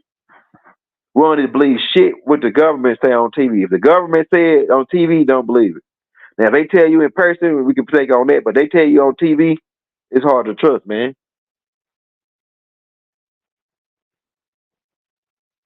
Yeah, corporation been out of business. They actually went out of business in 2020. They've been out of business since 2003, but they held on for that certain amount of years because they had to wait till them T-bonds dissolved up. See, the problem is, I'm gonna tell you the problem they got is a lot of you don't want to be black, Negroes, and colors no more. A lot of you niggas don't want to be black, Negroes, and colors no more, man. Y'all want to go off and say you Native American. Why you want to go off and say you Native Americans now? You want to go off and say you got some people out here who working for the devil and who really working for COINTELPRO, and they going out to say, oh no, we ain't Native Americans, we Africans. No, you might be an African. I ain't no damn African. I ain't got nothing against Africans. Africans is our family, but I ain't no African. You can look at my hair texture and tell I ain't no African. It's only one African that you might connect me with, and that's the Afar people. That's the Afar. That's the Afar people, and that's the people that rock these three. That's the ancient Egyptians, because we are ancient Egyptians, but this the killing part about it. From one perspective, you can say we African, because they did divide us up, didn't they? But this the killer. This is what they getting us at. This is what they getting us at when you people say, oh, we ain't Native Americans, we Africans, right? We from Africa. That Walter Plecker effect, right? I'm gonna tell you where they getting people at. What they don't want to tell you is that this is Africa too. This land, the same people you calling of the Afar people was over here too. We was over this whole globe already. We already was here. We Native Americans. You can be African. Man, when we was here, the word African didn't even exist. The word America didn't even exist for that point. America comes from who we are, because it really means Amir means ruler.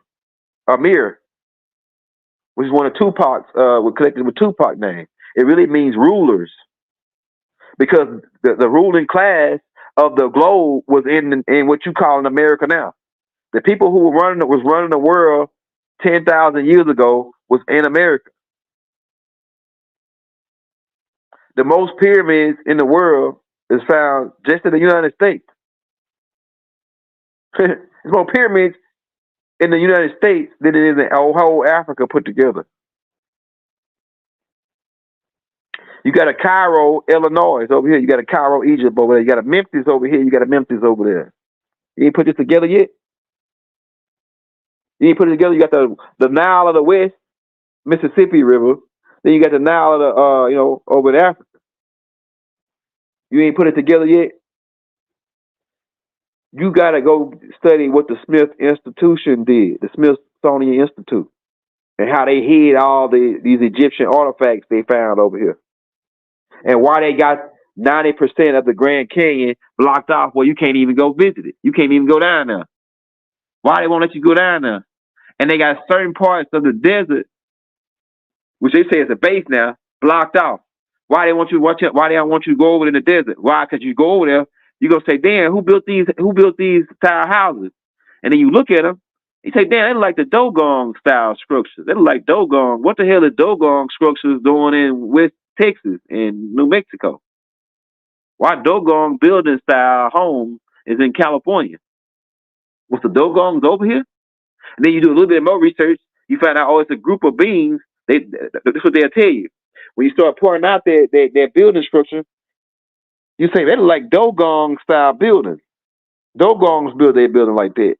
And then they'll say, oh, no. This is what they say, right? Because I was out there and I asked them. They say, oh, no. The Hopis, Indians built that. I'm saying to myself, the Hopis, they mixed with Hoshin, the ones that they showing me, because they were showing me the Hopi Indians, they look Asian looking. And you got some of them, like the older clan, they look dark skinned, Asian looking. I thought, yeah, they coming from the original clan. But then you go, when I go into their culture and start looking around, and I pull out this doll, I say, damn, this doll like the same dolls that the Dogons was making. I mean, in fact, the way y'all dress, it looks just like the Dogons, how they dress. Then come to find out, talk to one of the medicine man, the wise man of the bunch. He said, oh yeah, we are descendants of the Dogon. And then you go study, they got a dialogue about extraterrestrials coming down to visit them. It's the same storyline as the Dogons gave. I'm saying to myself, where y'all get this story from? Or they say, oh yeah, our ancestors brought this story, had this story. They was in contact with extraterrestrials. Yeah, the same shit, man. Native Americans been in contact with extraterrestrials. What you think the mounds were built for? The mounds were built for them to land the moves on, the moves, rocket ships, and these helicopters that Igigi was spreading. Igigi was taking humans around the world. These Anunnakis were taking humans around the world on Chinook helicopters. They call them whirlwinds in the Bible. God scattered them with whirlwinds. God scattered them around the earth with whirlwinds. That means that he took them to other places with a whirlwind, a helicopter. I'm going to do a tape call too, breaking down technology in the Bible too, because a lot of people are still behind on that.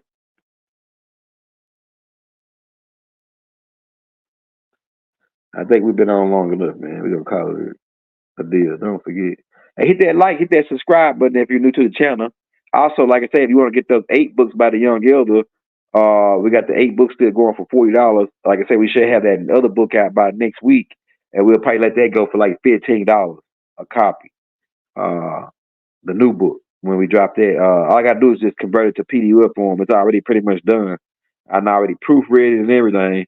I just got to convert it to PDF form and add pictures to it, and then it'll be done. Other than that, man, it says please answer the question. What question you got? It says please answer the question regarding destroying Tiamat. What was your question about Tiamat? Because your question probably gonna be answered on the tape I'm gonna put out tomorrow called "The Journey of Mothership Nibriu Part the Class 2." We go in on that tape about how the 4 winds crashed into. It says, how do we find your personal to have your own YouTube channel? How do we? Hey, this is my YouTube channel. Hey, what was your question about Tiamat? The person that asked the question about Tiamat, about being destroyed. Tiamat didn't get completely destroyed. It just got the Grand Canyon was actually formed from that last, I think it was the west wind that hit the Grand Canyon. The west wind. But like I say, that's gonna be broke down on that class I'm gonna drop tomorrow. It's gonna break down how the 4 winds they got caught into the 4 huge ships. These were huge ships They came off of Meldeck, the ninja fleet that attacked Meldeck after they got hit. Their planet pretty much got destroyed. But that information will be on a tape called "The Journey of Mothership Nibriu and Anarchy's Homeworld Class 2" tomorrow. It'll break down everything that happened with Tiamat and how they launched the full flight of warships to remold Tiamat. And that's when the center Earth was formed. When the plutonium ball of light was shot out and the Anarchy's cloud captured it into a stellar force field and put it into the center of the Earth, and it became a 600-mile sun called a black sun. That's actually a sun in the center of your planet. And it's a whole city, a whole world down there called Shambhala.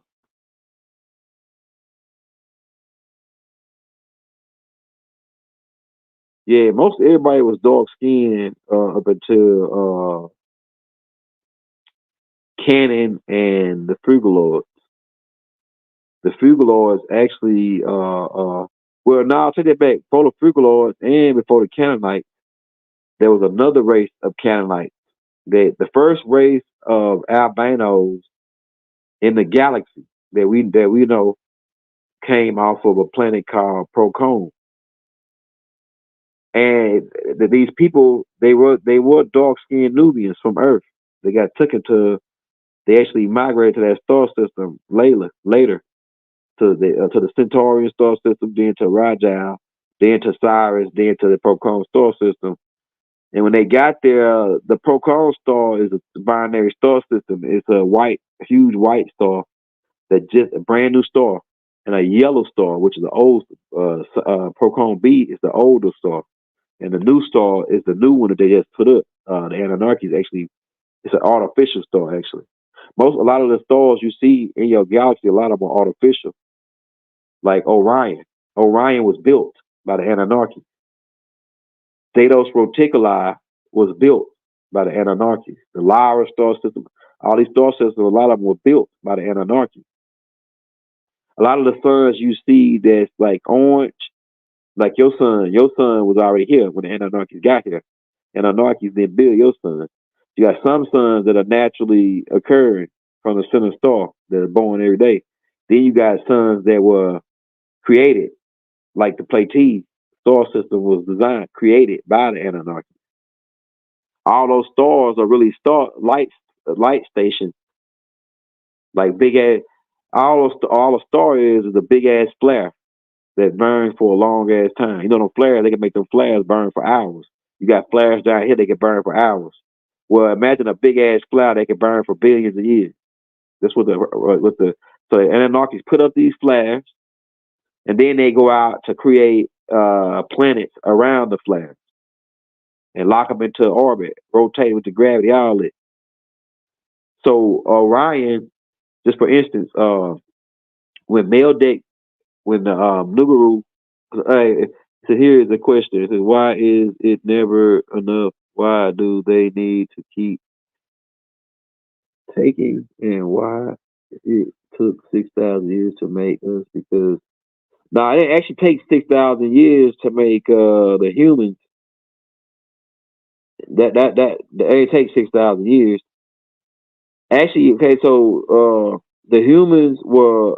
It was already a being here called the Homo erectus that was evolved, like an ape-man type creature, right? This was Planet of the Apes at first. I mean, not at first, but after the reptilians. It was Planet of the Apes when the Anunnaki came. And so what Inky did is he was experimenting with these ape beings at first before he told Enlil them and Mother Ninty them what was going on. He was already experimenting with these beings and created what he called an Inky do. You know, anything that Inky say do, they did. You know what I'm saying? But to speed up, it took about 600 years and some change of them. The project is called the Atomum Project. And what they did is they set up a laboratory on Mars. And it was Inky's idea. He brought the idea to he brought it to Enlil. Enlil said, do whatever you got to do. Because Enlil was he just wanted to get the gold and make his name look good. Keep the gold coming to Nibriu and bring more gold, do more gold than Inky was doing when he was over the operation to make himself look better. So you got some niggas out here. You got some inky dude niggas out here. Anything inky say do, right? Inky dudes, right? But to make a long story short, Enlil approved of the project, so they set up this base on Mars, and Mother Ninty and Inky started out at first trying to. It took about 600 years to do this project on Mars, right? And it wasn't 6,000 years, it was 600 years, right? 6,000 years, you're talking about, and it was 600 years with Yakub being too. But the 6,000 year is his number. The 6,000 years is his number of his time frame of how long he been, operate on the planet. How long he been in charge for the moon cycle. But the moon cycle's out now. We in the sun cycle, so that's what the 6,000 is dealing with. But Inky and them only took 600 years on the Mars album project. And so they, like I said, to make a long story short, they took the Homo erectus and then upgraded them to a Homo sapien. And it was Inky and Mother Ninti, who's also called Ninhursag in Sumerian teaching, and in ancient Kemet, she's called Hathor. They show her with the horns on her head, with the bull horns, with the sun disking up. Now that represents the age of Taurus, because during the age of Taurus is when they did the Adam Project. And Mother Ninti, the reason why she's breastfeeding a human is because Mother Ninti actually breastfed the first classified humans straight out of she was actually surrogated. Her and her nurses, they surrogate the first humans when they were trying to upgrade them to Homo sapien, and she actually breastfed the first human, and that's what that symbol is when you see Mother Hathor holding a breastfeeding the baby with the symbols of the horns on her head with the sun disk in it. That's telling you that this creation of these humans was done in the age of Taurus, and this was during the rule of Enlil. Enlil rules in the age of Taurus. And that's why they came down and the Israelites worshiped the calf. They're worshiping the calf because they was in the age of Taurus. Now, if you go to ancient Kemet and you begin to look around, and then you start studying, and you say, okay, all right, who is this god? Amun Ra, right? Amun Ra is really another, it's Murdoch. Amun Ra is Murdoch. Atum Ra is Murdoch. Amun Ra, Atum Ra, Atum Ray, however you want to say it, that's Murdoch, right? Now you say the Haru the Elder is the Haru the Elder would be the first being, but you gotta understand what that means. It means a seer, he who's a seer, he who can unmask the illusion. So that first being that was different, Homo sapien, was different from the rest of the beings. From the Lulus, no, not the Lulus. The Lulus were Homo sapiens, but for some point, but not the Homo erectus, right? The Homo erectus was different. We'll get into that. The first Haru was the first classified human being, and the reason why Murdoch is attached to it is because, like I was saying, and I ain't paying attention to the comments too much, but like I said, if you talking shit, I'm gonna go back and I'm gonna see you and I'm gonna block you. So you're gonna be able to make no more comments from that point on. But like I say, Inky and Mother Ninti was first working on the project. Then Tahuti got involved because they had kept having problems, and they would get to a certain point and they would have to start over every time. And when Tahuti stepped in, Tahuti came in there, and it's like your kids always end up being smarter than you. And keep in mind, for you people that don't know, Tahuti is the third son of Inky. The oldest son is Murdoch.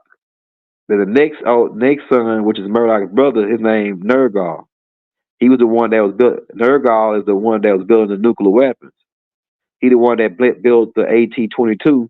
Him and Ninurtu, who is Enlil's son, Ninurtu and Nergal, who was Inky's son, they were the ones that built the nuclear style weapons to drop on Sodom and Gomorrah. And they built another weapon called the AT-19.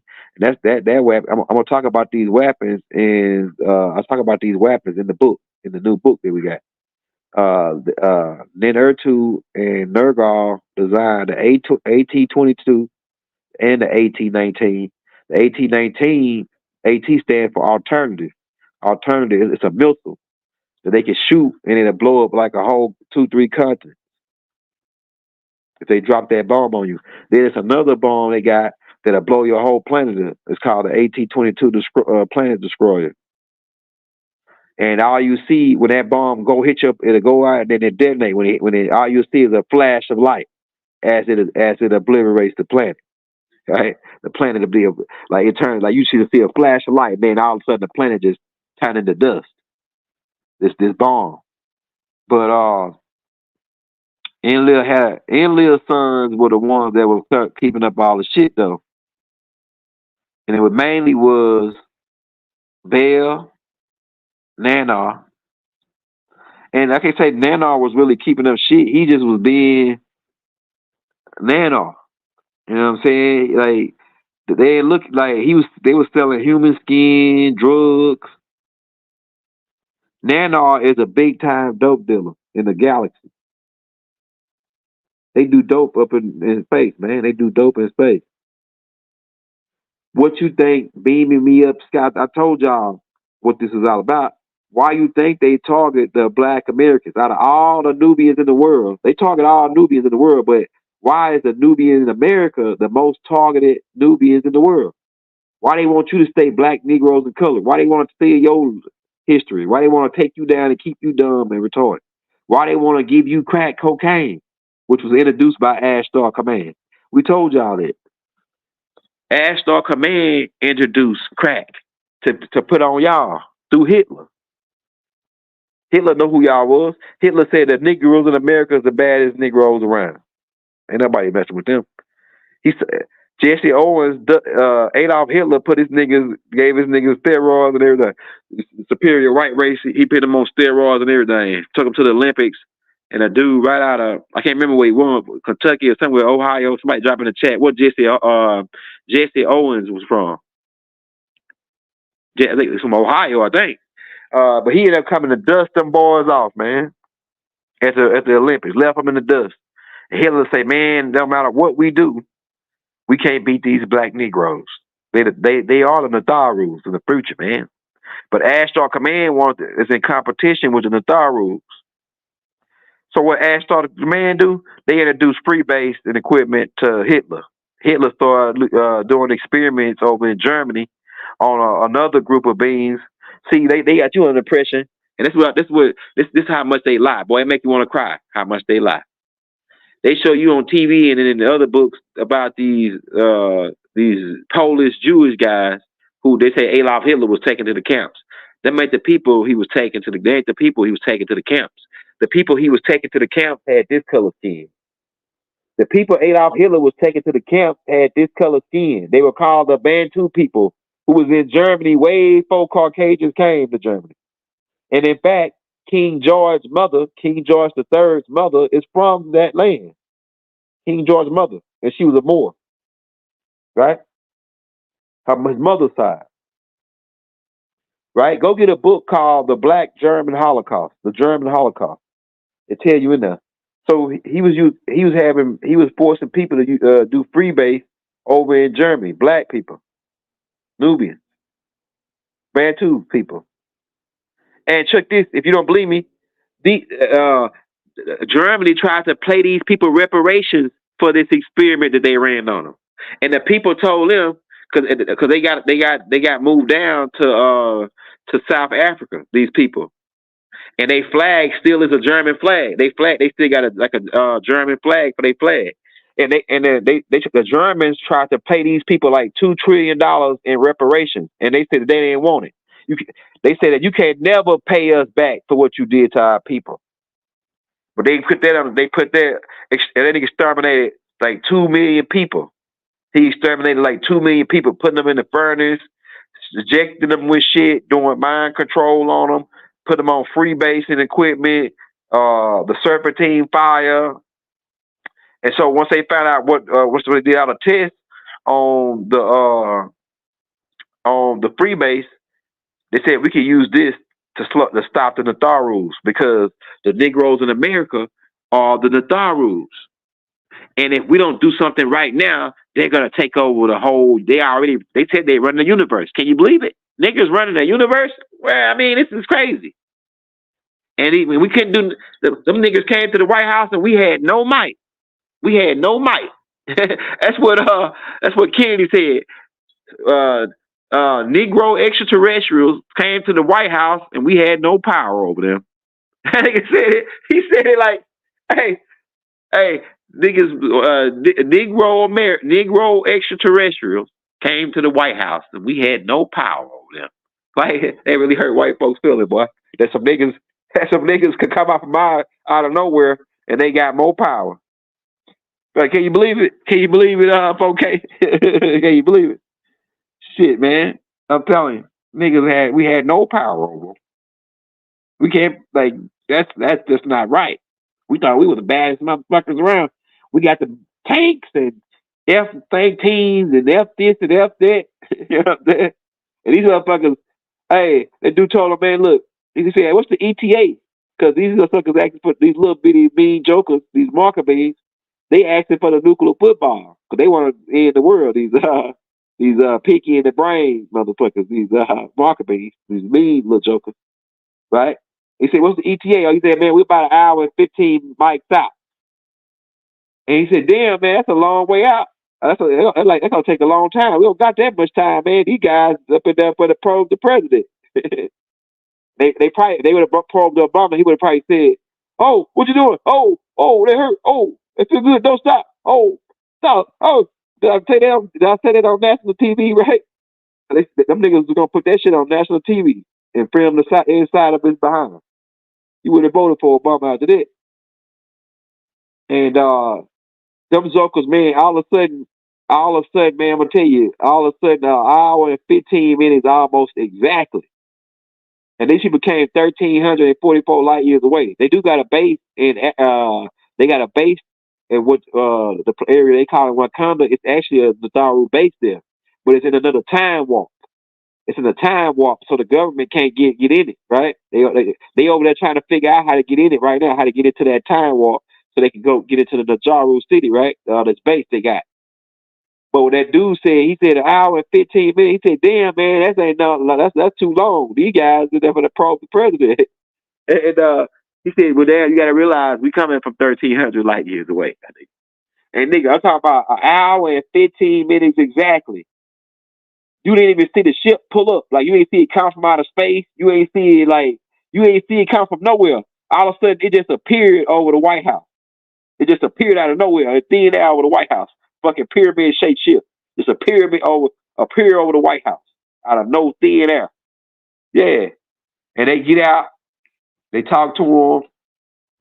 We'll do this. This is another incident. Because the Jarus, they pulled up like 3-4 times at the White House. And they pulled up on a base, a couple bases. But this is the last time that we heard about was the time with Obama. And Obama, man, right after that, he about to get probed by these Greys and all that. And then the Jarus came and, the Greys left. That nigga, Obama went out, racked to smoking a pack of Marlboros. Man, that nigga started smoking a pack of cigarettes a day after that. And his hair turned gray. Yeah, and then right after he got out of office, he started to, like, talk a little bit about it. Like, oh, yeah, well, they do really exist. Yeah, they exist, niggas, so they're about to probe your ass right in the Oval Office. That big one waved his hand. The little ones, with that big one, every time that big one waved his hand, them little ones would do something. Like he didn't even say that with his mouth. He just did something with his hand. I guess he talked to him telepathic. But he did a hand signal. Them two little ones grabbed him up, grabbed the president up, and he's like, "Oh, these little suckers strong. Little motherfuckers strong as hell." Hey, little 4-foot finger Greys, man, them jokers strong as hell, bro. I ain't lying. I'm telling you, man. And that nigga Obama had turned gray, like he was in the office like a month, 2-3 months. His hair was gray, and he was smoking a pack of Marlboros a day because them Greys scared the shit out of him. He never seen no shit like that. Like, these motherfuckers can pull up at the White House. Who the hell are they? And they had to start telling Obama everything that was going on. Like, oh yeah, well, them guys, we made a deal with those guys, and one of the treaties is off. They really technically can invade, but the Earth government got weapons they can fight against them now. They technically really can invade Earth because the Earth broke the Galactic Treaty as far as getting technology where they can go on other planets. They weren't supposed to go to Mars. They weren't even supposed to go to the moon. They tried. They had all these alternatives. Alternative one was to go to another planet, right? They tried that, but the reptilians cut that short. And then they tried to go underground. When they went underground, they found out, well, damn, it's already people down here. It's already the Greys. It's already the Rumardian Greys. It's already the Warnies. It's already the Conehead Teru people. It's already the Nalco people down here. It's already reptilians. It's already some other shit that we don't even know what the hell it is that look like a humanoid bat looking thing that live underground. One of them escaped it. The government chased it down and killed it, and they took it to Area 51 and dissected it, trying to figure out what it is. It's like a vampire looking thing. It looked like a Jeepers Creepers looking thing, man. Did they just made Jeepers Creepers up? Nah, man, they captured one of them things from underground and dissected it, and it was coming back to life, and they were studying trying to kill it, and they finally like did something to it to kill it. I think it was take his head off or burned it or something. But they killed it. But they reacted that in a movie called Jeepers Creepers. That thing that was in Jeepers Creepers, they actually found them creatures that a whole bunch of them creatures live underground in a underground advanced cave system. I'm telling you, man, Jeepers Creepers is a real ass creature. They cannot. It's like this. For all you people that think that somebody can make something up, you can't really make nothing up unless you make it up from something that already exists. It's like making a cake. You got to use ingredients that's already here. So in order for anything that if somebody can describe it to you in details, not just describe it to you, but describe it to you in detail, how they doing in these films, that should exist. Not only does it exist, it's more real than what you think. That part, you know. And on that note, man, we better get out of here. We've been in here a long time. It's already 11 o'clock. I'm about to get up out of here, man. Peace, love. Hit that like, hit that subscribe button, though. We got that part 2 Anarchy class dropping tomorrow. What I do?